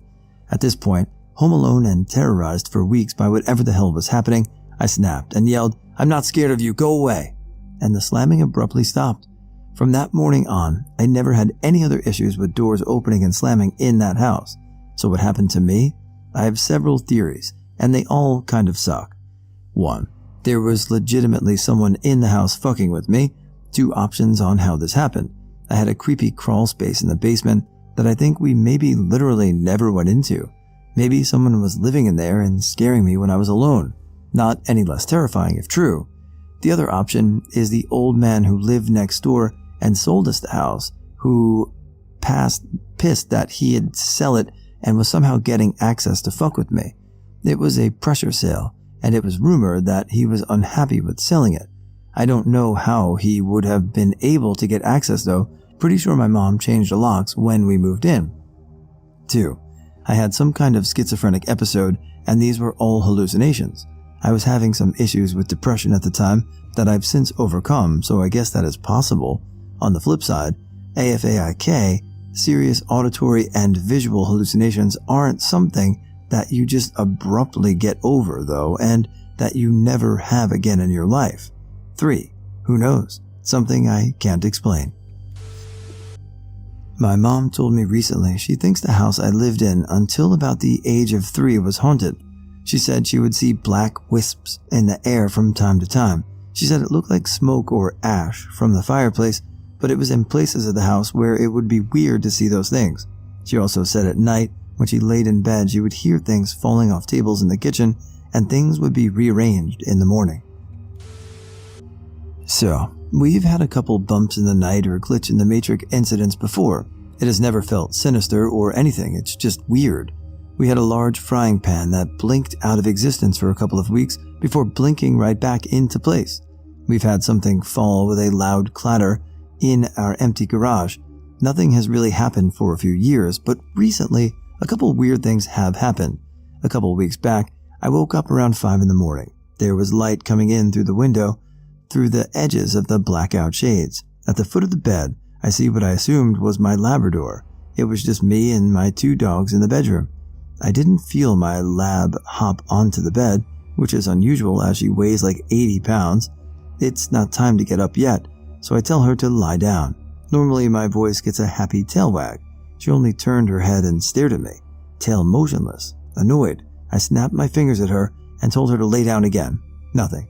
She just looked back towards the window. It's then I realize my golden retriever is curled up in a ball at the head of the bed. She is horrified. She's whimpering and whining, completely rigid.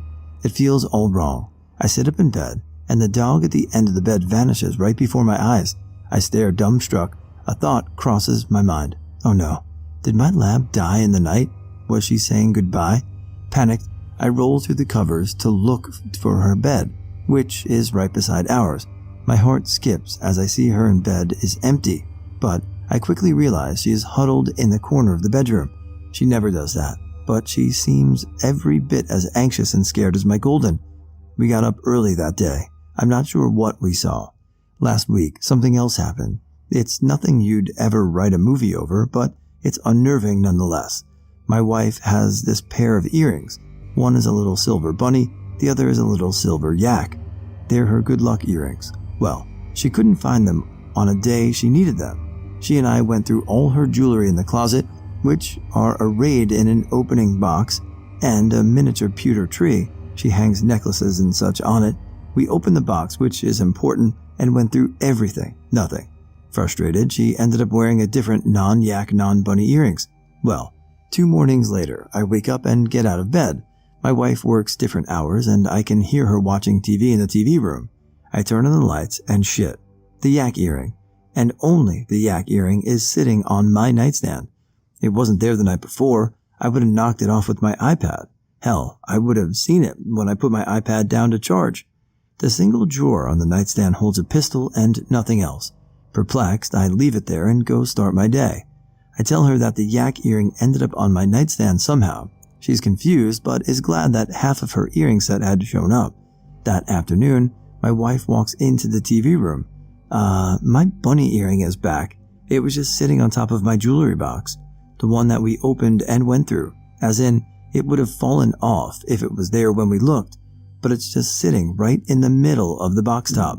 On top of that, the dogs were acting strange again that day. Our lab whimpered and whined, and our golden kept making "oh hello" ears towards the hallway.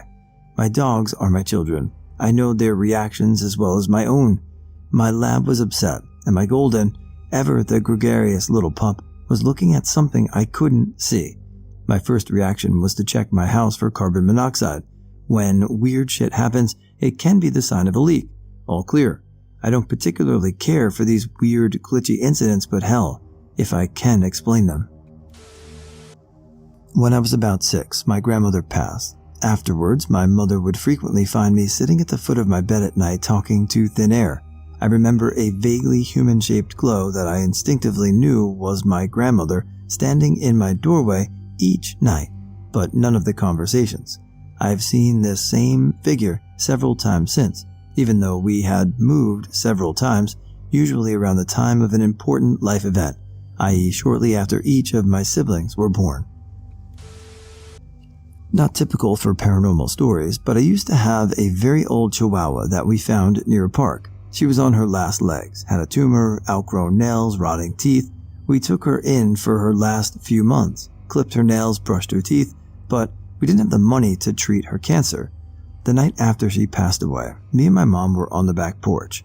If you've ever had a chihuahua, you know they make a very distinct little pitter-patter with their nails when they walk. Well, me and my mom both heard her little pitter-patter on the concrete porch, very loudly, like she was right there. Our other dog was not with us on the porch, and she's a border collie, so she couldn't have walked like that anyway. Me and my mom both looked at each other, and I got so scared, I put my back to the wall. Maybe there was a logical explanation for it, but I like to believe it was her saying goodbye. I miss you, Piet.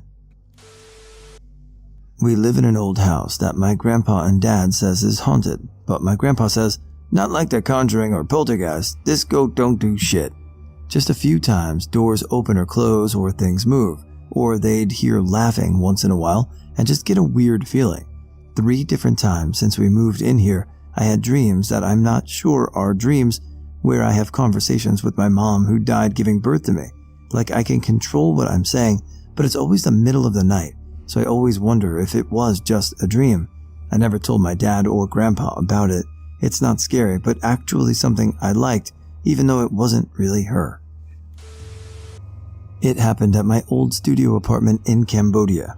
At the time, my friends are coming over, at least 6 of them. We're just joking around as you would do with your friends, and suddenly my bathroom doorknob just turned and opened by itself. All of us just stare at each other in silence for like 2 minutes until one of us says, "We should go somewhere." Yes, they leave me alone there. Nothing happened since that day. Nothing exciting, but on the way home at night with my mom, I was still a little kid, but I remember the road being empty, and all of a sudden, a white man was in the middle of the road walking as slow as he could. Not Caucasian white, but solid head-to-toe clothes all white. My mom had to swerve around him, and then I didn't see him out of the back window. I thought it was a ghost. My mom insisted a man simply poured a bag of flour on his head and rubbed it in. When questioned why he would do this, she said he must be homeless or drunk. Since I was about 5, I remember being so scared to sleep in my room. I grew up in Gilbert, Arizona, which is just a smaller cotton town, at least back then.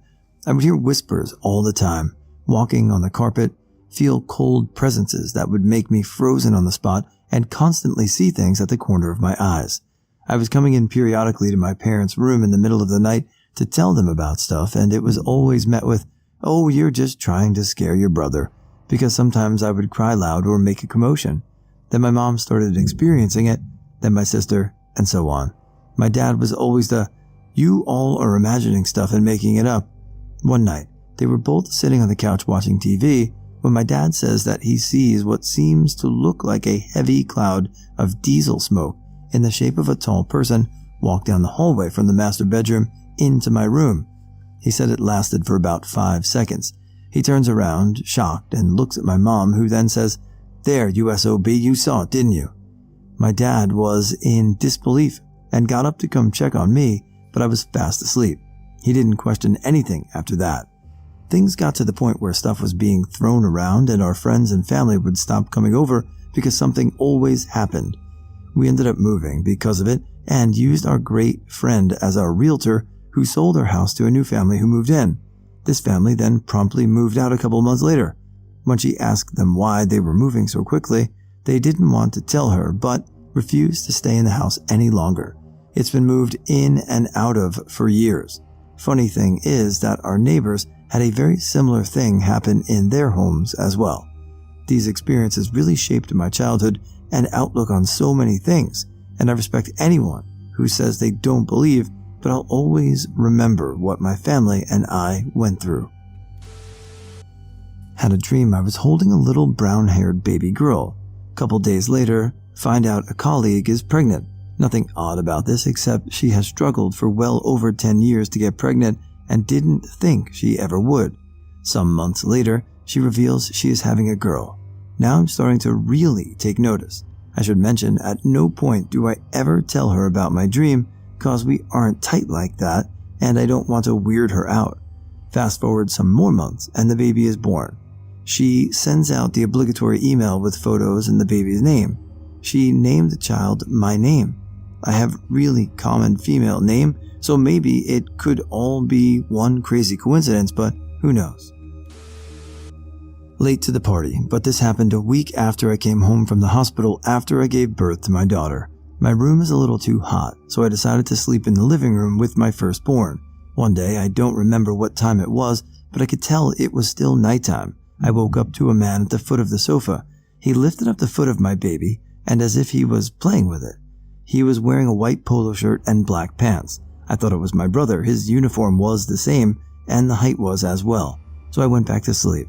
Woke up again around 6 a.m. to feed her when I saw my brother coming out of their room wearing pajamas. I asked him if he was the one I saw last night, and he said obviously not, as he slept early. I remembered my brother looked exactly like my dad, who died 10 years ago, and also wore the same clothes when he went to work. When I was around like 7 or 8, I woke up suddenly just as the sun had almost completely set and sat up straight in my bed, staring right at the doorway. Standing there was like parts of a person, like random parts of armor, while the rest of them were invisible. I saw a right shoulder pauldron, some left hip and leg armor, and a right forearm brace, if I remember right. They were huge. The shoulder pauldron almost reached the top of the doorway. The armor was silver and looked very old, and I got the feeling that this being was supposed to be invisible all the way and had messed it up somehow. They were sort of frozen there for a second, and then they moved slightly and disappeared altogether. Little me was very confused and a little scared. I don't know if it was a ghost exactly, but it definitely was not a night terror or nightmare. I know how mine are, and that wasn't the same. My dad has major heart surgery, quintuple bypass 2 years ago. Went to see him in the hospital and asked how he was doing. He was in a lot of pain still and having trouble sleeping. He said whenever he would fall asleep, he would have these incredibly vivid dreams of him sitting and talking with his mom. 4 days later, he gets home from the hospital and his mom gives him a call to check in on him and see how he was doing.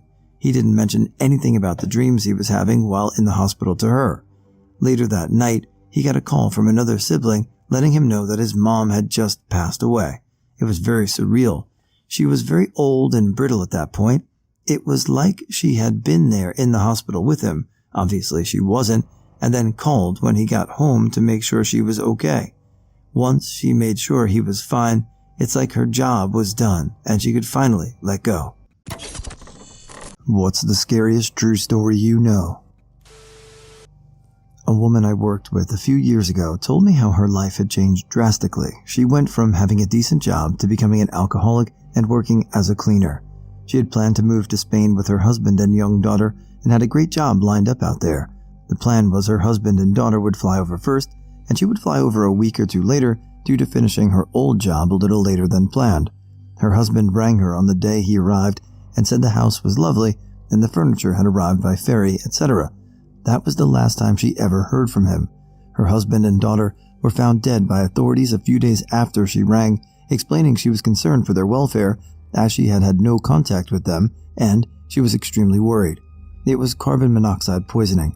It is so scary to think how fast your life can change. When I was 7, I was raking rocks in my aunt's front yard and a beat-up pickup truck pulled up. The man got out, fiddled with something under the hood, and then closed it. He asked me, "Hey kid, do you know how to pop a clutch?" Spending my childhood on a farm, I did indeed know how. "Yes," I responded. "Give me a hand real quick," he said. So I started walking towards his truck. At the last second, my mom called out to me from the garage, and I turned around to see what she wanted. I heard the door slam, the truck start, and he drove away. That memory never really came up until one day about 30 years later. I jumped up after laying down to go to bed when out of nowhere it came back and it hit me. This guy was trying to kidnap me. What the fuck? What bullet did I dodge? I mean, you ever have a memory come back to you and you get scared? I mean, scared over the memory. I was shaking for at least a half an hour over it. It still freaks me out thinking about it. The story that inspired Candyman is pretty creepy. A woman in a Chicago apartment was murdered by some drug dealer who lived next door. How did he get into her apartment? Through a hole behind her bathroom cabinet or mirror. The Franklin Expedition. Somewhere in the neighborhood of 150 British sailors and military personnel on 2 ships embarked on a mission to find the Northwest Passage from the Atlantic across to the Pacific through Arctic waters. The ships, named HMS Erebus and HMS Terror, 2 former warships reclassified as icebreakers thanks to their sturdier builds, departed British waters in the 1845 and were never seen again. In the subsequent rescue attempts and investigations, it was discovered that quite possibly everything that could have gone wrong on the expedition did so. The weight of the ships, with their reinforced hulls and decks designed to fire mortars and cannons off of, worked against them as much of the waters crossed were shallow and filled with rocks and icebergs. The time chosen to launch the expedition occurred at one of the coldest Arctic periods in recent history, meaning the polar ice, and particularly the pack ice, didn't melt like usual, as the ships became locked in the frozen water and essentially experienced an endless winter for over 4 years. The food they stored, which was supposed to last for years thanks to the revolutionary new process of canning, was bought at the lowest bidder.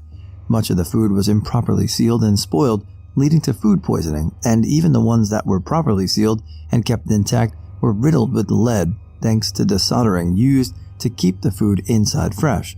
In conjunction with the lead pipes in the ships the men would have been drinking out of for years meant the entire crews of both ships were slowly being infected with all manner of diseases, namely botulism, scurvy, and heavy lead poisoning, which also affects the mind, leading to memory loss, heavy paranoia, and general mental deterioration, combined with already present tuberculosis that killed a small number of the crew before departing to the Arctic.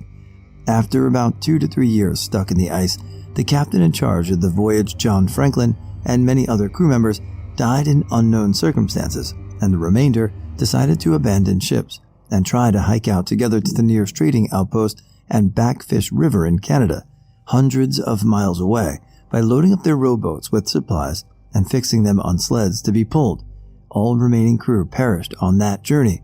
The remains discovered by local Inuits, Netsilik tribes, who described desolate campsites of skeleton-like corpses with hazily built, half-open tents and even human body parts in cookpots, heavily implying that the men resorted to cannibalism in their last desperate hours.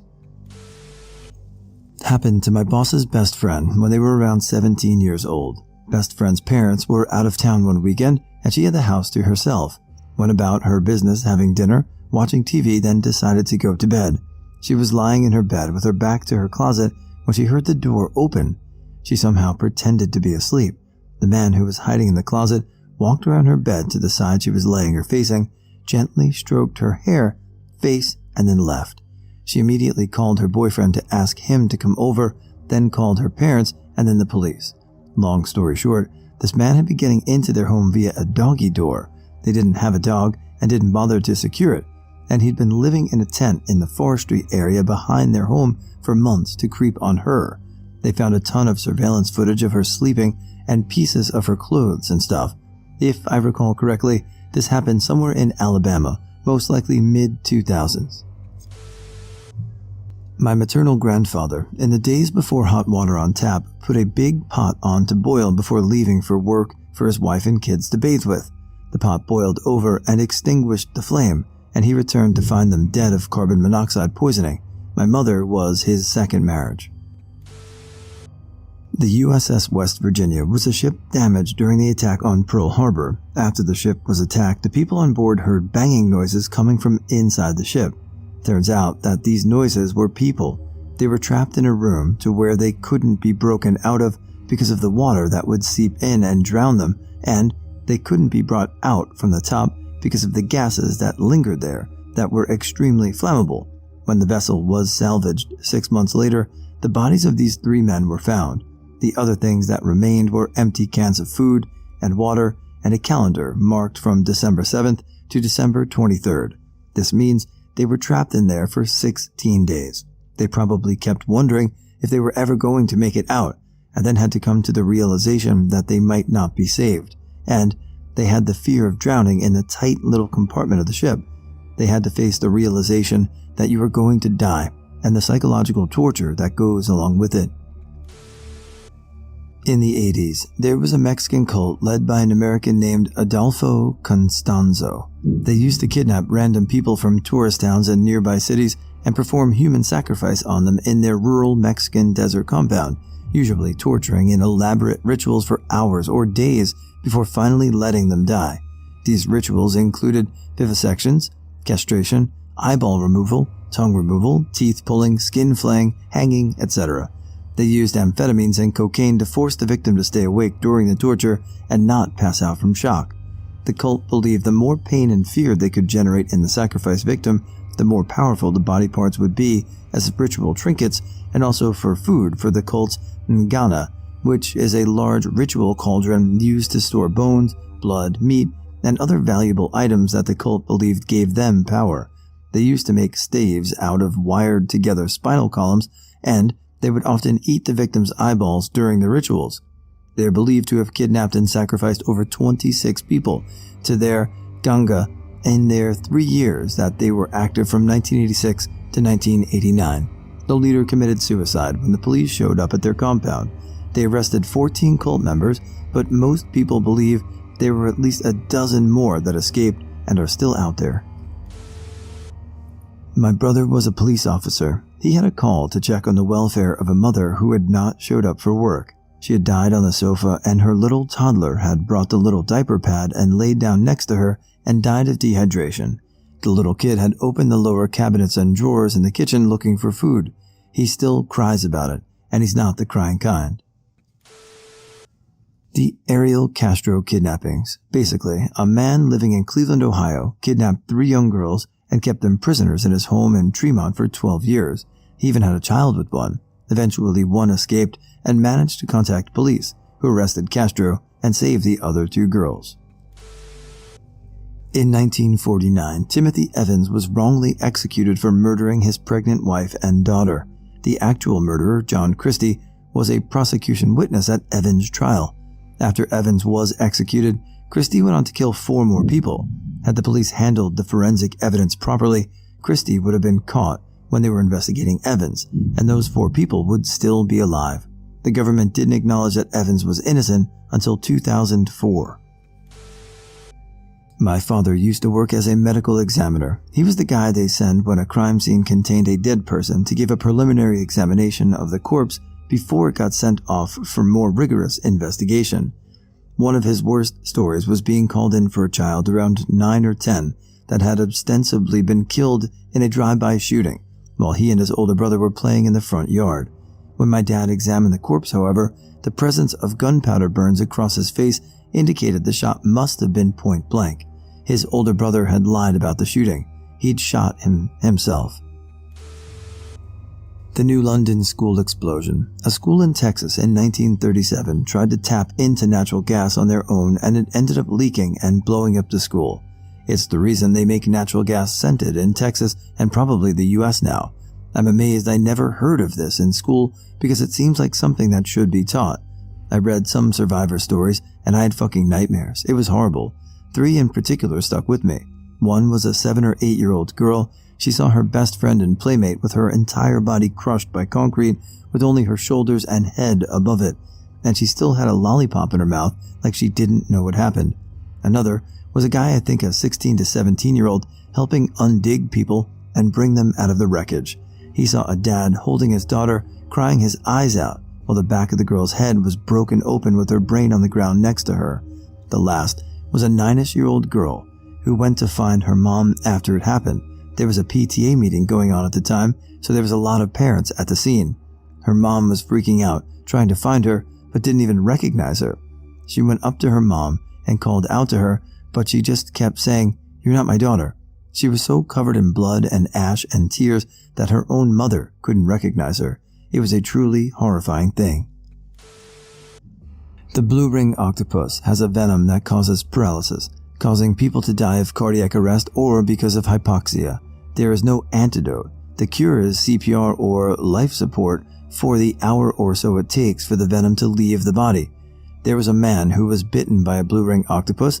As the lifeguard was performing CPR, he was lying on his back on the beach, facing the sky, eyes frozen open, unable to close his eyes or communicate with the others. He lay there. As the sun slowly burnt out his retinas, he became permanently blind. A woman 2 blocks away from my house had multiple children and was pregnant again. I heard my mom talking about her. She has more kids than me and she's about to have another. She's crazy. Mom had 6 of us. One day, the lady wasn't pregnant anymore and there was no baby to be found. Someone told the police about it. The police questioned them and raided their home. They found the newborn dead and stuffed in the freezer. I don't know if it's scary, but when I was younger, me and my twin brother would help our friend do his paper route. One summer, we could smell something gross coming from one of the houses. We all didn't think anything of it until 3 days later when the smell was reaching down the driveway. We went to the back door where he normally dropped the paper and noticed it was open. We went in and looked around the house and found the owner dead. He had died of a heart attack and his cats were eating him. This one kid back in the early 20th century named Bobby Dunbar. He went missing, and after like a year of searching for him, his parents came across a man with a kid who looked a lot like Bobby. They believed it was their kid, and after a legal battle with the kid's supposed mother, they brought the kid home. A wild-ass parade happened due to the missing kid's return. He lived and died believing he was in fact Bobby Dunbar. Well, a few decades later, his granddaughter asked Bobby's nephew, I think, for a DNA sample so she could see if her and Bobby's nephews were related. Turns out they weren't, meaning the real Bobby Dunbar is still missing and probably died alone without his parents. This isn't a scary story, but it's spooky and always captured my imagination. One day, a bunch of, I think they were police in training, explored some of the catacombs under Paris. A lot of them are completely unmapped. They entered an area and heard dogs barking and snarling. They continued going and saw there were speakers mounted on the wall, playing pre-recorded dog sounds and cameras. They continued. They came into this huge opening and found a cinema. It was lavishly decorated. It had projectors and a mix of old and new movies. It even had electricity running and 3 phone lines. The police marked where they were and went back outside. The next day, they returned to try and investigate further with more experienced officers. Everything was gone. All the wiring had been ripped out. All the furniture was gone. All that remained was a note that said, "Do not try to find us." As far as I know, they never figured out who was there. I remember reading ages ago about a guy who was in the military. He got back home after a tour of duty to find his wife and 2 kids dead. They lived in a remote location. Turned out the mom had a sudden heart attack or stroke or something, and the 2 little kids had died of starvation or dehydration as they were too young to care for themselves. Not exactly a ghost story, but as a parent, that scares the shit out of me. Redditors who knew men caught on To Catch a Predator before the show, what were they like? Didn't actually know the guy, but one guy showed up to the sting in a company semi-truck. It is blurred out in the episode, but the company is Covenant Transport. I went to work for them a few years after the episode. During orientation, they gave us a list of things that will result in immediate termination. Things like driving under the influence, failing a drug screen, and impromptu meetings with Chris Hansen. I went to school with Rob Klein. From what I can remember of him was that he was quiet and kept to himself. He never did anything to label himself a creep. His excuse for showing up has to be one of the worst. Rob said he showed up to let the 13-year-old girl know he wasn't going to be able to hang out after making the 2-hour drive there. He also throws his brother under the bus for the child porn that is on his computer. I'm pretty late to the game, but my husband worked with and good friends with one of the men on the first ever episode. We were all in our late 20s. He was a highly educated, well-liked guy. He was nice, funny as hell. We were all shocked. He got busted trying to sleep with a 12 or 14-year-old girl. He got a good lawyer, so the TCAP didn't show the video of him getting busted, only a photo that he shared in the chat with who he thought was the young girl. We read the chat log between him and the girl. It was disgusting. He called my husband one time after the show to say that this was the first time he did anything like this, and he got caught up in the taboo nature of it. Never spoke to him again. I met the ex-wife of a police officer that was on To Catch a Predator a few years ago. We were both prospective jurors for a sex crime. She was dismissed because of her relationship to the law enforcement profession and because her ex-husband was involved in a sex crime. She had to discuss the whole story to the entire court during voir dire. I didn't know the guy before the show, but after. This was over a decade ago, back in 2008 or 2009. I was on a dating website and was talking to a guy that claimed to be a doctor. I thought it was very unusual that this doctor, Maurice Wolin, had so much free time throughout the day to text me so frequently. Texting back then was a bit time-consuming with flip phones. Was also begging me to meet up with him and telling me he wanted to shower me with all of these gifts. He seemed a bit arrogant and pompous to me in the way he would brag about his wealth and cars.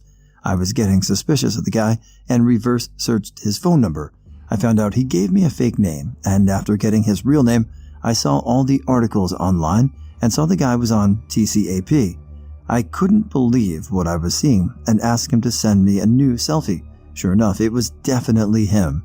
I ghosted him and blocked his number and reported his profile to Plenty of Fish and told him he was on To Catch a Predator. Just really glad I never met up with him. Be careful out there, everyone. Rapey, extremely rapey, was someone from my hometown in New York. Went to school with their younger sister. After he graduated high school, he did everything he could to hang out with much younger kids. Always wanted to buy booze for us or roll up a joint and smoke us out in his van. Never touched me, but there were rumors of him molesting a 12-year-old in sleepaway camp. I was one dude's RA in university. He was a seriously weird dude, but a relatively friendly, came out to a lot of the campus events, and was not suspected of being a predator at all by any of us in the dorms back in those days. He was busted on To Catch a Predator about 2 to 3 years after I graduated, so probably sometime 2003 to 2005. I knew the cop from, I think, Florala, Alabama, that was arrested on the show. He had guns and rope in his vehicle when he went to meet the girl. Super creepy stuff. When he was a sheriff's deputy in Florida, he would come into my job frequently, so I didn't know him on a personal level, but I did talk to him on a regular basis. He was really nice, respectful guy. He seemed to be a good cop too. I was shocked when I saw the episode. You never really know what goes on in someone's bedroom. Another, not related to the show, but close encounter with pedophilia story. Edit, I'm a bit embarrassed this comment took off, given it doesn't really answer the prompt, lol. My dad pulled my brother and I from a fancy, expensive elementary school and put us in public school, despite him really wanting us in a private school. He said after meeting the principal a couple of times, he had a weird feeling, strong enough to override my mom not having felt the same way. We were starting 1st and 3rd grade, had done kindergarten and 2nd grade there, and then switched to a new school. 6 years later, the guy was busted for molesting a couple of his young students, girls and boys. My dad told me the story years later, right after another strange incident, when he and I were on a train, and when we got off, he had us duck around a lot of people and pillars. I didn't get why. The dude across from us had been absolutely hardcore eyeing me, a 15-year-old dressed for opera girl, and I figured that was regrettably normal. But Dad said, when he's eyeing me too, it's a problem. I trusted my dad about people ever since. I fortunately don't know any predators, but I did work with a young woman who had worked on the show. She did the post-production voiceovers for the catfishing texts between the detectives and the predators. She was the voice of the non-existent teen girl, like the, "Oh, I don't know much about sex, I'm only 13, lol" stuff. Apparently, she was a production assistant or intern at the production office, and one of the producers was like, "We need somebody with a young-sounding voice. You, say something." And she did. And he was like, "Perfect, come with me." And she recorded all the dialogue. Right after she told a bunch of us at work, this was a couple of years later at a different job, I went home that night and watched an episode and can tell it absolutely was her voice. Hilarious. I was roommates with the person on the show for a bit. His name was Dave, and he was one of the few people they let go when they started having the sheriff's department waiting outside. Felt bad for the guy, completely gullible and too nice of a dude. It was the Riverside, California episode where two really young guys show up at the house. Basically, my buddy was out in Cali visiting a friend that told him that he needed a detour to drop in on the girl he's been chatting with. No age was mentioned, and it's not like he could say no, as the only car they had was his friend's in California's car. So he's like, "Sure, I'm down to tag along," immediately regretting the decision when Chris Hansen pops out. They only interviewed his friend, and he just had to stand there nervously guzzling a Rockstar waiting for it to be over. Funnily, when Chris told them they could go, they thought that they were in the clear and were giggling on the way out until a bunch of cops in tactical gear jumped them in the driveway, lol. Like I said, they let him go with no issues as he never had contact with the girl and had only been in state for less than 24 hours. Really sucked though, because when the episodes were still available online, that whole episode had his face as the thumbnail. Yes, Matty Nash. He was creepy and kept trying to get me to go to Burning Man. When I told him I didn't think that was a good idea because I had a 10-year-old kid at the time, he said I should bring my kid. Now, I don't think he was interested in my kid at all, but I did tell him I thought that would be super creepy to bring a kid to Burning Man with a bunch of people on E. This was in 2001. He came over to my house under the guise of talking business and then put the moves on me. I turned him down and sent him home to his wife. A supervisor at my previous job got busted in a big sting at the end of last year with a bunch of other dudes. He was kinda dumpy in appearance but thought he was hot shit, both at the job and with the women. He wasn't. There were more than a few who transferred out of his area or specifically asked not to work directly with him. A couple of them said he just creeped them out and let him touch linger longer than was polite. He was just another shitbag to me. One of those guys that never did anything unless the boss was around, liked to be the one at the company meetings who told everyone to quiet down and listen up when it was already quiet. I didn't know the person directly, but I worked at a company that had an employee caught on the show. This was particularly problematic as the company was Nickelodeon Animation. Everyone who knew the guy was actually pretty shocked. It was particularly rough for his girlfriend at the time, as she also worked at the studio, so there was no hiding from it. For their part, Nickelodeon instituted rigorous background checks for every new employee after the incident with zero tolerance for any misdeeds involving children. Those background checks are what keeps this lore alive though, as the process is much more intensive than any other studio. I don't know anyone from the show, but I was very close to my father, who is a predator. Middle-aged geeky dude, had 2 daughters. I was 18, my sibling 20 at the time of arrest. Bit socially awkward, but known as a really kind guy. Always generous with his time. Worked at a community center helping underprivileged kids learn how to use computers. Yeah, turns out he was molesting at least 2 girls from there, 4 and 8, and hosting a child porn ring from the center's server. No one suspected it. He loved kids, but that's because he had to, right? He'd fix everyone's computer for free and help them get into work. Really great, upstanding citizen. He got 16 years, and everyone else got a lifetime of trust issues and trauma. So, in high school, we had a shop teacher, if I recall correctly, stand-up guy, super nice to everyone.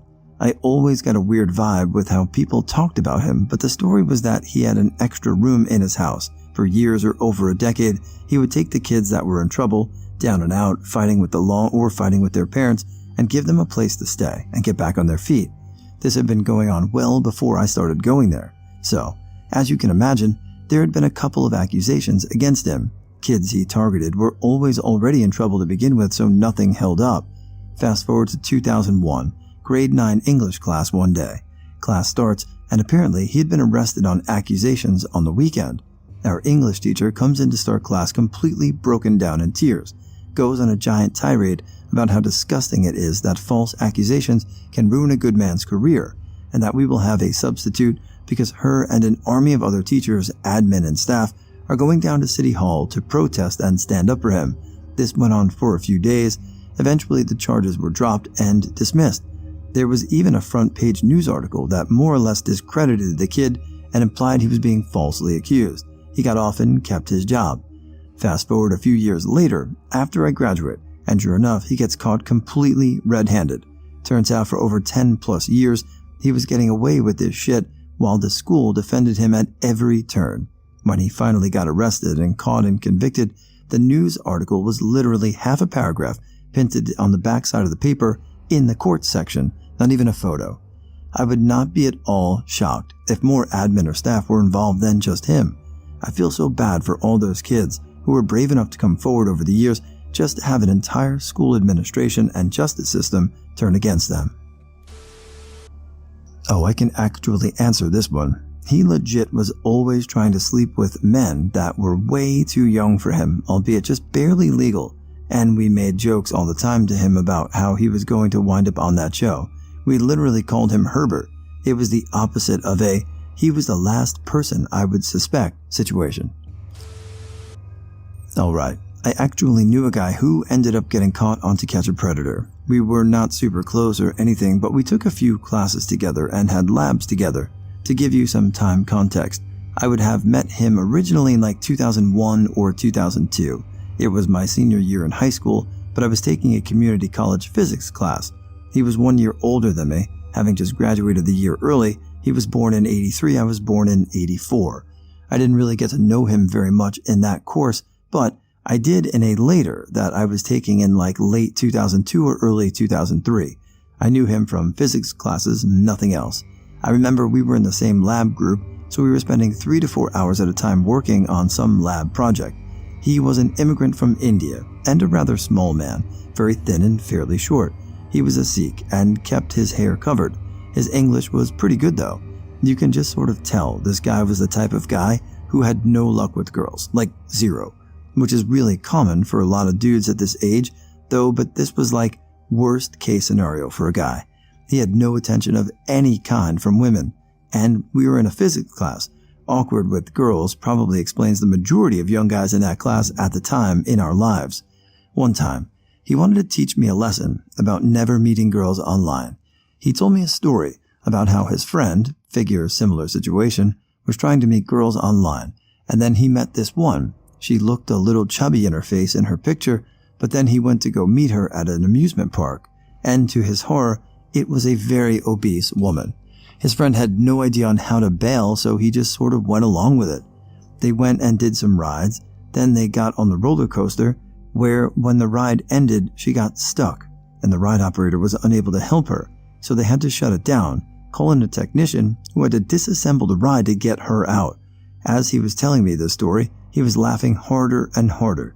He then proceeded to point to an obese woman in the class, and he whispers to me, "And let me tell you, my friend, it was her right over there." And he then erupted into laughter. And that, my friends, is why you do not want to meet women online, because you never know what you could get yourself into. I remember the class he told me the joke in, and I remember taking it in spring of 2003, so I would have been like 18 or had just turned 19. That was the last class I took with him, but I do recall seeing him in the summer of 2004 at a different school, when I was waiting for a ride home in a parking lot for about a minute or two. Basically just said hello, asked what we are doing at that place, then sort of just left. We were never online buddies, MySpace friends, or did anything in any social context outside of a classroom or lab. No lunch, no party, nothing. He ended up getting busted on To Catch a Predator in January of 2006. I don't recall seeing the episode until 2007 or so. I remember the story he told me about meeting women online. I honestly have the hunch that the Sting was the first person that was ever talking to him sexually. Like if he said he has never done such a thing, I believe it.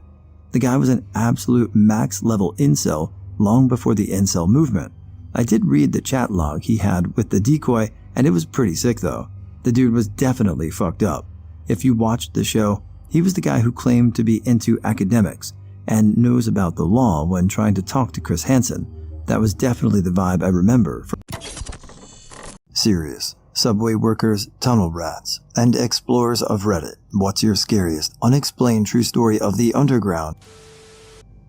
Many years ago, I worked as a technical assistant at a coal mining company. This was basically doing the grunt work for those with degrees, taking samples of things, doing data entry, driving the surveyors around, etc., etc. One of my duties was to go into the underground mines and take coal, dirt, and air samples on a regular basis. Often, this would be a little away from other workers.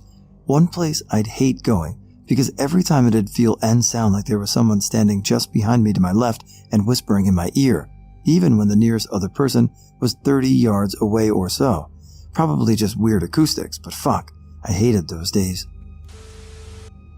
Explored an abandoned factory? I'm not sure what it was. Extremely sketchy. In the middle of the floor, there was a square cutout and just a dark room below it with no light source around an 8 to 10 foot drop. Would have been fucked if someone fell down. Also, many children toys and random musty books, tons of bat and pigeon shit, and it went up like 4 to 5 stories. Stairs were very sketchy. Worst part about it was the decapitated animals there, but oh well. So I've done a lot of things like this, and there is usually an explanation for anything that seems untoward. Disused mental hospitals, train tunnels, sewers, abandoned stations, utility tunnels, military installations, the lot. It's usually just your mind if you think something is weird. One story that sprang to mind was being in a storm drain in London. The storm drains are generally dry, but there might be water elsewhere. The tunnels can stretch for miles at a time. We would always listen out for moving water and any change in air pressure or temperature, just to know whether there was going to be any change in water level or something dumped into the tunnel further up the line. I was in this sewer, and there was a massive gust of wind. No idea what caused it, but the chap I was with looked at me, and we both just said, "We're leaving, right now." We stomped up the tunnel and made our way out into dry light. Something in the change of air pressure and temperature told us something, and I'm not sure what it was, but we both knew that leaving there and then was the right thing to do. I was in a house that the police confiscated from a biker gang. My job was to assess the damage for an insurance company. The walls were all painted white and the floor was sheets of plywood painted dark red. I was going around measuring each room, opening doors, no problem. I then opened the linen closet, and it had deep scratch marks on the inside and dents on the back of the door like someone was trying to escape. The freaky part was straight ahead at my head level was a round red splatter pattern on the back wall that had been painted over with a coat of white paint. Freaked me the fuck out, like someone was trapped in there, and then someone opened the door and shot them in the head. Another more relevant story for the subways. The amount of shoes and pants you see on the tracks is astounding to me. Who is losing these articles of clothing on the train? There are enough shoes and pieces of clothing I use as a personal survey marker to determine locations of flagging lamps by the single moccasin or leather boot, the pair of jeans or a sparkly wallet on the ground or bench wall. There used to be an abandoned rubber factory on the edge of my town before it was torn down a couple of years back. I went there once and tried all the doors, but they were barred, but I did find a crack in the concrete wall around the back that was just big enough to slip through. The inside was really neat. There were abandoned boats that must have been in storage for decades there, a bunch of old conveyor belts and factory equipment, all kinds of drug paraphernalia. I found a random painting of Jesus in a makeshift shrine, but that's not the creepy part. I was walking around this abandoned factory at about 8 p.m. just after dark. I look around for an hour or so, and aside from some old ship, there's really nothing out of the ordinary. Then I hear music start playing, something sort of bluesy somewhere in the factory. I'm not easily scared, and I kind of wanted to figure out what sort of freak was listening to old records in an abandoned factory, because that's something I would do. I track down the noise after about 5 to 10 minutes, and it's in this room in the basement that has the doorway covered with a tarp. I go inside, and the room is a huge contrast from the rest of the dingy, dull old factory. The walls were bright purple, and the room was warm like there was a space heater in it, whereas the rest of the factory was freezing. There's a cassette player on the floor playing a song, which I later tracked down to be called Eleanor Rigby by the Beatles, but I never found out what the other songs were. and a bunch of papers taped to the walls that all say, "She gotta run, she gotta run, she gotta run." If I were to guess, there were at least 100 sheets that said the exact same phrase, just plastered on the walls and laying on the floor. There was a chair that looked like it had been detached from a school desk in the corner, and a statue of an animal that was really badly chipped and burned, like someone was trying to destroy it. There was also a stack of VHS tapes that had names of women on the sides. I only remember seeing Jessica on multiple, but there were a few other names. I left shortly after because I got worried whoever owned all this shit would come back and find me there, and I figured they were in the building with me. I couldn't stop thinking about it for a few weeks. I was convinced it was either a serial killer or some guy with a porn collection that he couldn't risk having at home, or something worse on the tapes, and went back with a friend, but when we got there, they had already started demolishing the place and it was inaccessible. I'll always wonder what was on those tapes, but part of me is glad I don't know. Went exploring with a bunch of friends at the Trans-Allegheny Lunatic Asylum. While this is not underground in its entirety, portions of it are. The buildings were left with hospital equipment, beds, books, patient files, literally everything. It's eerie, as if zombie apocalypse occurred and everyone left. It operated from 1864 to 1994. The facility was self-sustaining, i.e. the patients farmed the land and had all resources on campus. The years this was open, a lot of horror stories came out of this place. This wasn't the modern-day psychiatric ward, more like a prison, where families paid a lot of money to hide their mentally ill, or the state put undesirables. There's an underground network that was heavily blocked off with chains. However, the main buildings were easily accessible, but the access ways to the underground were blocked off inside as well. Every time we got near one of the underground tunnel systems, we could hear faint music playing. Sounded like a music box playing. We found a bent, wired gate and attempted to file in. The music got louder, and we were all pretty freaked out. We were all promptly arrested before attempting to go into the tunnels. There's a lot of speculation about the tunnels still to this day. The new owner said he was afraid of asbestos and was fearing for our safety. He was very grim. He agreed to drop charges if we never went back. We obliged happily. Still, I sometimes think of my interactions there, all of the remnants left behind, and get severely creeped out.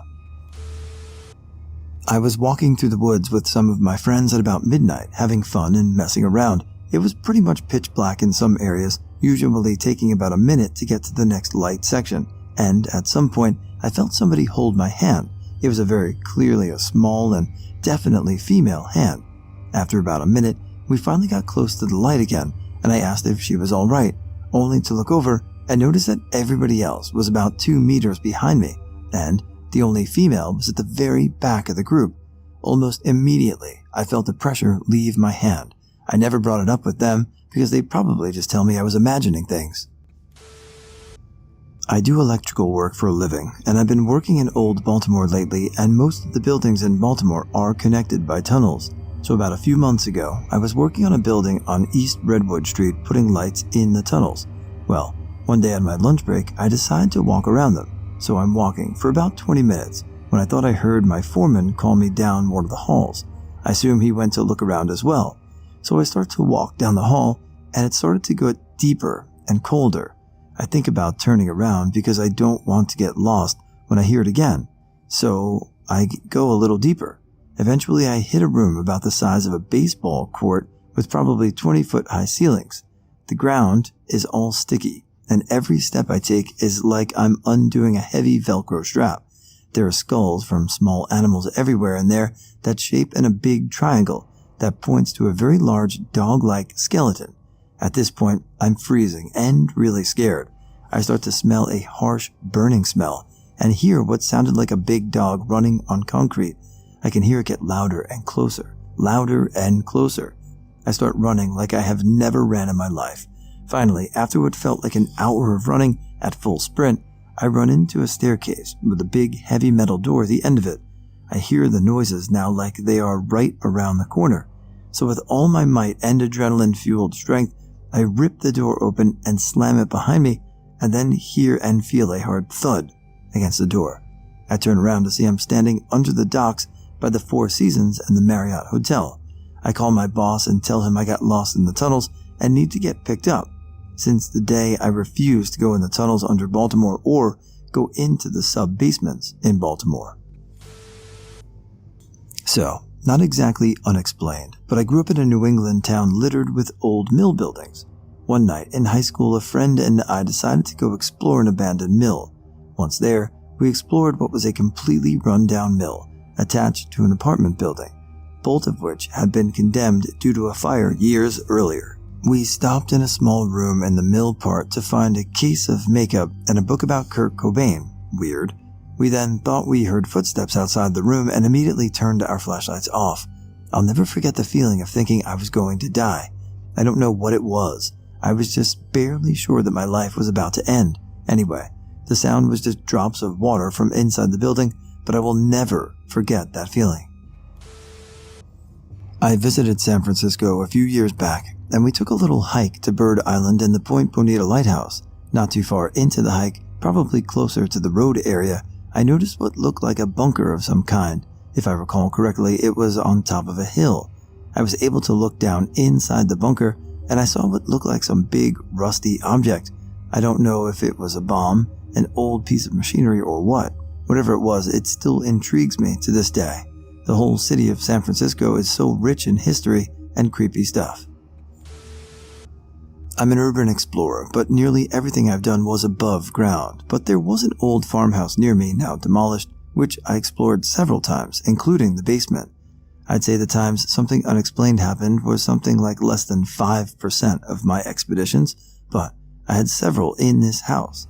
It had been abandoned for at least 30 years, was in very poor shape, and used to be a big party spot for teens. A friend can recall waking up on the lawn one morning, still drunk, surrounded by empty bottles. The basement had a bunch of the usual laughable wannabe satanic tagging across one wall in red paint, and religious messages in black countering it on the opposite wall. The underground experience happened one night as 3 or 4 of us were walking up the staircase out of the basement, which had solid walls on both sides. As we did, each person in turn from the top got their shoulder bumped as though a person were going down past us as we were going up. I might as well mention the non-underground ones too, in case someone asks. The second floor ceiling was damaged, but we did go up the attic stairs, and when shining a light toward the other end, we saw what seemed to be a human face, and only a face, down there, not moving. The windows were all boarded over, but one on the second floor had the board nailed only at the top. It was bent open outward, the lower end held out by a chunk of wood. On one visit with some newbies, we looked up and saw that it was closed. The newbies thought the place looked too run down to be safe, and when they uncovered a statue among the weeds in the yard, elected to poke around there.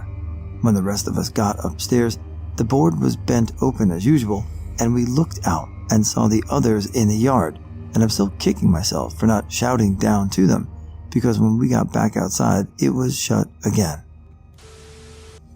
I remember having an experience once while not in break rules take pics mode.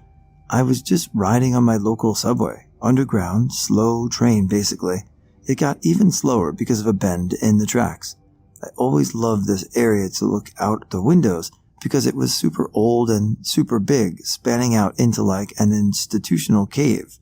If you knew the angles to look, they did to make it look all posh and hidden, and it's almost impossible to get down into there without tripping one of the 15+ security systems. I suppose homeless could probably figure it out. Usually the most exciting thing I saw was a construction vehicle. This day, I saw a person hopefully just sleeping in a little cubby I thought I was the only one to know about. Threw me off balance a little bit. I almost reported it, but decided if I was in that situation and alive, I wouldn't want someone to report me, and if I was dead, I wouldn't care, so decided not to. What's the most fucked up thing you've seen at a friend's house?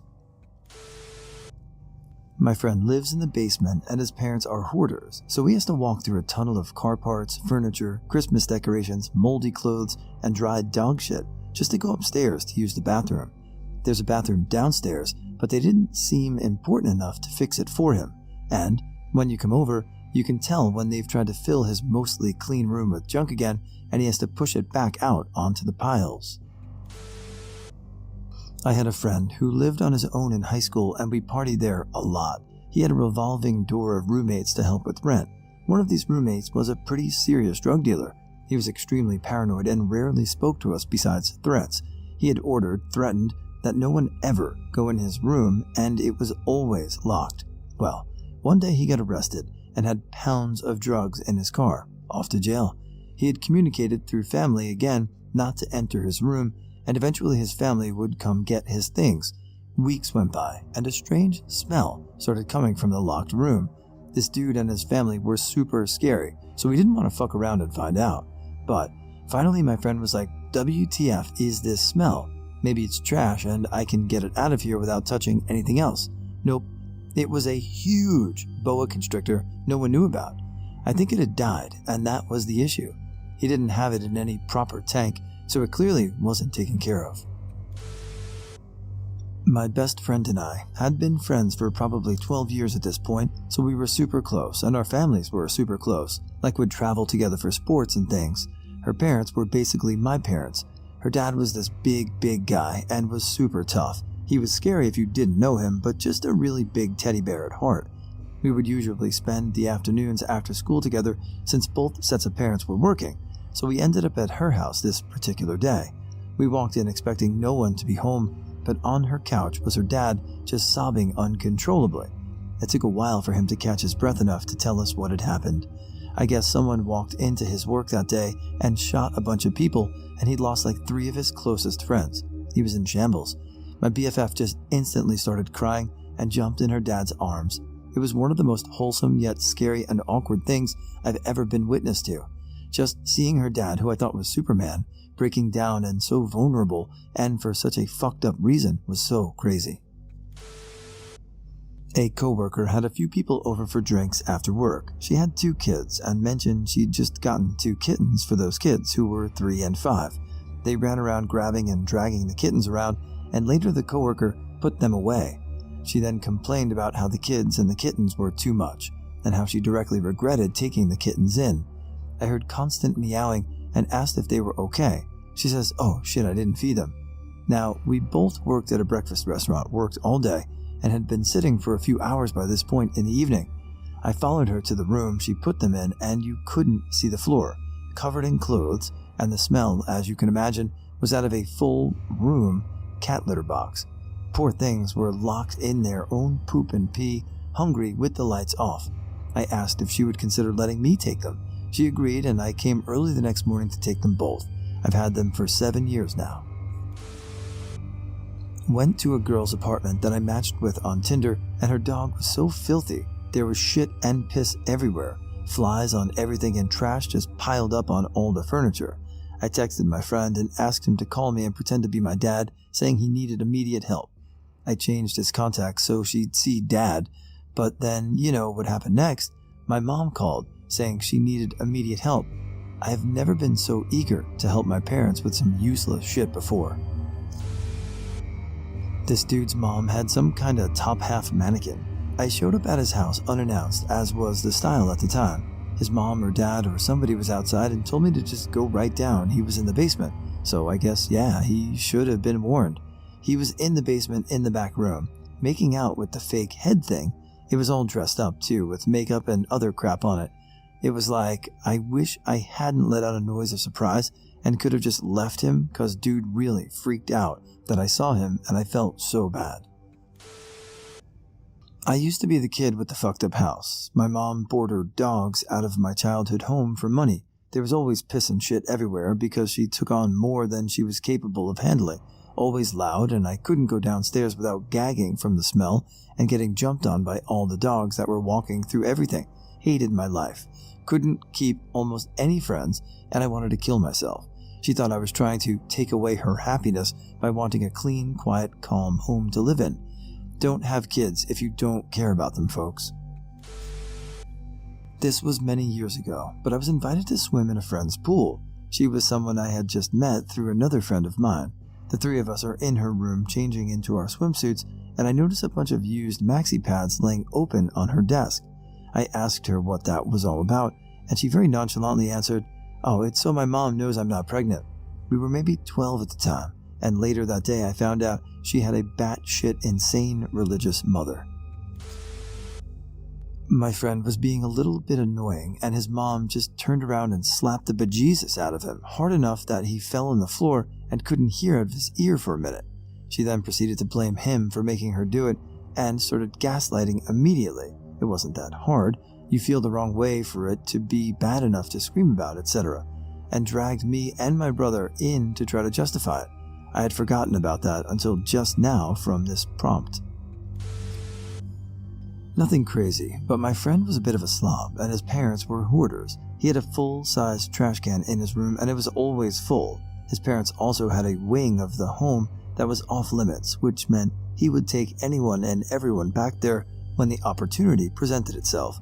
This is where the hoarders part comes in.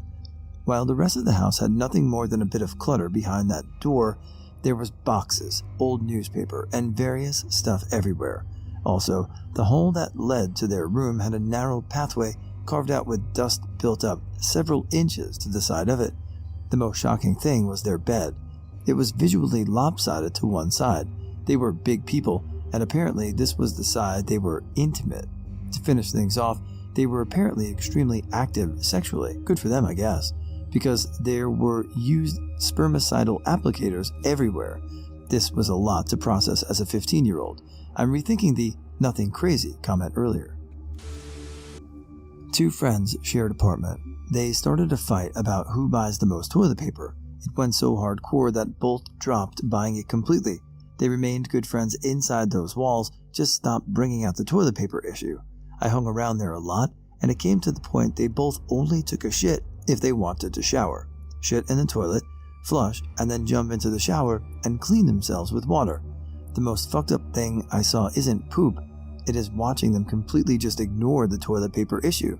This was more than 10 years ago, and we are all still very good friends.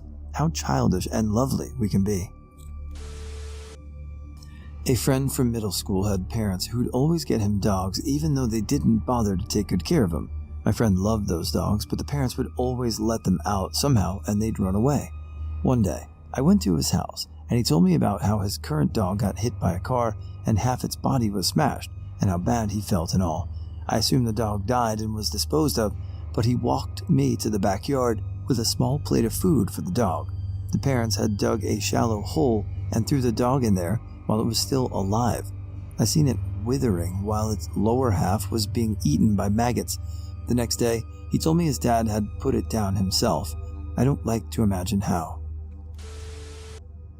When I was about 15, I went to a friend's house, call him Doug, and from there we met up with one of his friends at their house, call him Tyler. Down the hallway at Tyler's house was a door with a deadbolt on the outside. Tyler, you guys want to see something hilarious? Me, sure. Tyler unlocks the door, and we see a little old lady, probably in her mid to late 80s, in the corner of a dark room, surrounded by dirty dishes and half-eaten bologna sandwiches. She looks up and says, "Who are you? What do you want?"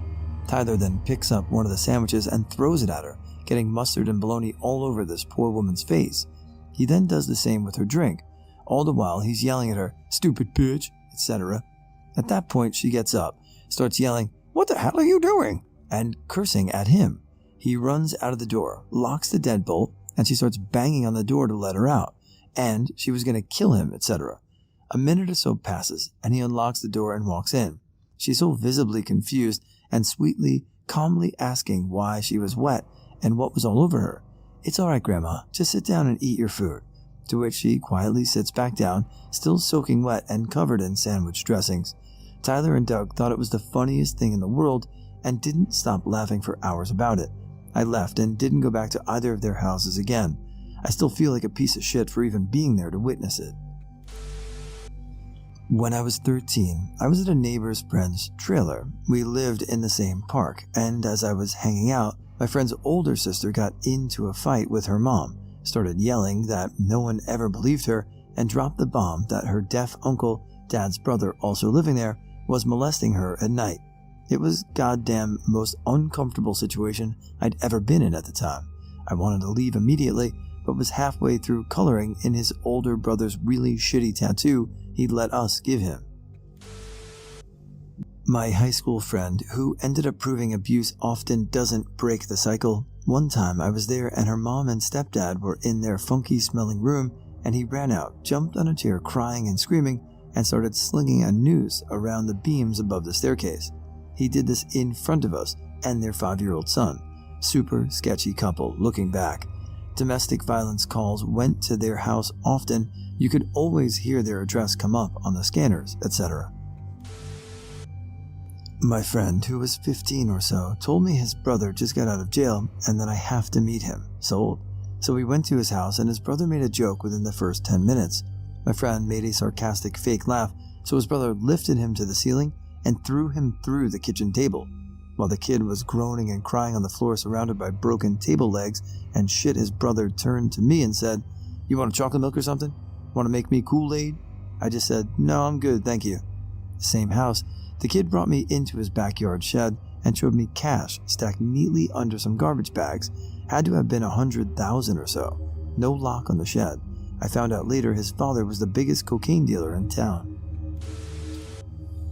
A toilet. A clogged toilet. A clogged toilet that hadn't been fixed in months because they couldn't afford a plumber. Piss and shit up to the fucking brim. I couldn't use it. I was like 5 or 6 and it made me cry. Now I have dreams where I need to go to the bathroom and every toilet is filled to the top. I'm 30 years old. I cannot imagine living in a house and not fixing a clogged toilet like that right away. Yeah, we all lived in a poor neighborhood, but Jesus, find a way. That might also be the cause of my innate fear of feces. I went to a friend's house after school one day in 2005. I'm a white British female and she was from Pakistan. We were both 10. When we arrived home, she immediately brought out the ironing board. I was about to ask her what she was doing when her mom came into the room with the biggest pile of clean laundry I've ever seen in my life to this day. I'm now 26. My friend had to iron the entire pile, even with a friend over. I had been fortunate at the time of my life to have not done many chores. Any small chores I did do, I didn't have to do the day I had a friend over. I was shocked that her mother expected her to do this while I was there. It took her about 2 hours, even with me helping to fold the clothes when she had ironed them. We talked quietly while doing so. She wasn't allowed to shut the door, but did not want to be overheard. She explained that this was normal life for her, that she did practically every chore in the house aside from cooking, and her mother was teaching her that at the moment. This was because the parents were preparing her to be a housewife and a bride, a child bride. Her parents had been constantly dropping remarks lately about moving back to Pakistan. If they did so, they would marry her off. I remember her looking at me dead in the eye and telling me she would rather die. Fast forward 3 years, we had moved to the upper school and placed in different classes. I saw her around a little and would partner up with her in PE, but suddenly I stopped seeing her, and I confess that young me had other stuff going on in my life that I didn't stop to properly think. I only realized what might have happened about a month later and went to my PE teacher to ask if she or any other teachers had heard from my friend. Oh, her parents pulled her out of school overnight. They wanted to go back to Pakistan. I remember the look in my friend's eyes when she told me she would rather die than become a child bride. I've searched social media to no avail. I am 100% convinced that my friend is dead. R.I.P. Harvinder. So many stories, I'll just go with this one. First time at my ex-wife's parents' house. We had just started dating, and she was still living with them at the time.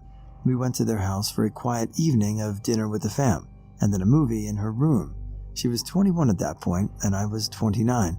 We finished dinner, and I think it went very well. The parents liked me, I liked them. Everyone got along. Politics and religion remained outside the scope of conversation. We went upstairs to her room and put on Eternal Sunshine of the Spotless Mind.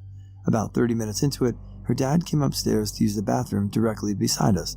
The house is a 7-bedroom, 3 full bath, 3 half bath monstrosity, so I found it odd that he picked the most remote bathroom in the house, but I wrote it off to people just being weird. 10 minutes went by. I heard stomping from the stairs, loud, angry stomping. My ex's mom stormed up the stairs and began banging on the bathroom door, screaming, "John," not his real name, "I know you're in there masturbating, open the fucking door." I turned to my ex and gave her what the fuck is happening look. She shrugged, but looked aghast and like she knew exactly what was going on. So Janet, not her name, kept banging on the door and screaming. John kept screaming back, "I'm taking a shit, go away." So, after what felt like eons of my life go by, but probably was just a minute or two, Janet stepped back, lowered her shoulder, and ran full speed into the door, smashing it down, destroying the door and the door frame. "I knew it," she yelled. John came running out of the bathroom, porn magazine in hand, while trying to get his shorts zipped up. So, of course, I married their daughter and divorced her. I'm a moron. This family is goddamned insane, is one of the biggest red flags you can ever see. And I got to see it early, and just like Janet, lowered my shoulder and burst in full speed. Unfortunately, this was my own house. I lived with my mom at 19, but I was hardly ever home. I was always either at work, at a friend's, or at a concert or bar or something. Reasons being my mom was a heroin addict and very rarely left her bedroom. I'd knock every day to see if she was still alive, but never went right in there. One day, she didn't respond when I knocked, so I went in her room and she was alive, just very high, but the blood all over the walls freaked me right out. I didn't realize intravenous drug users squirted their blood everywhere. I thought someone got stabbed. It looked like a horror movie. I cleaned it up and tried to get her real help for the 20th time that year. It didn't work.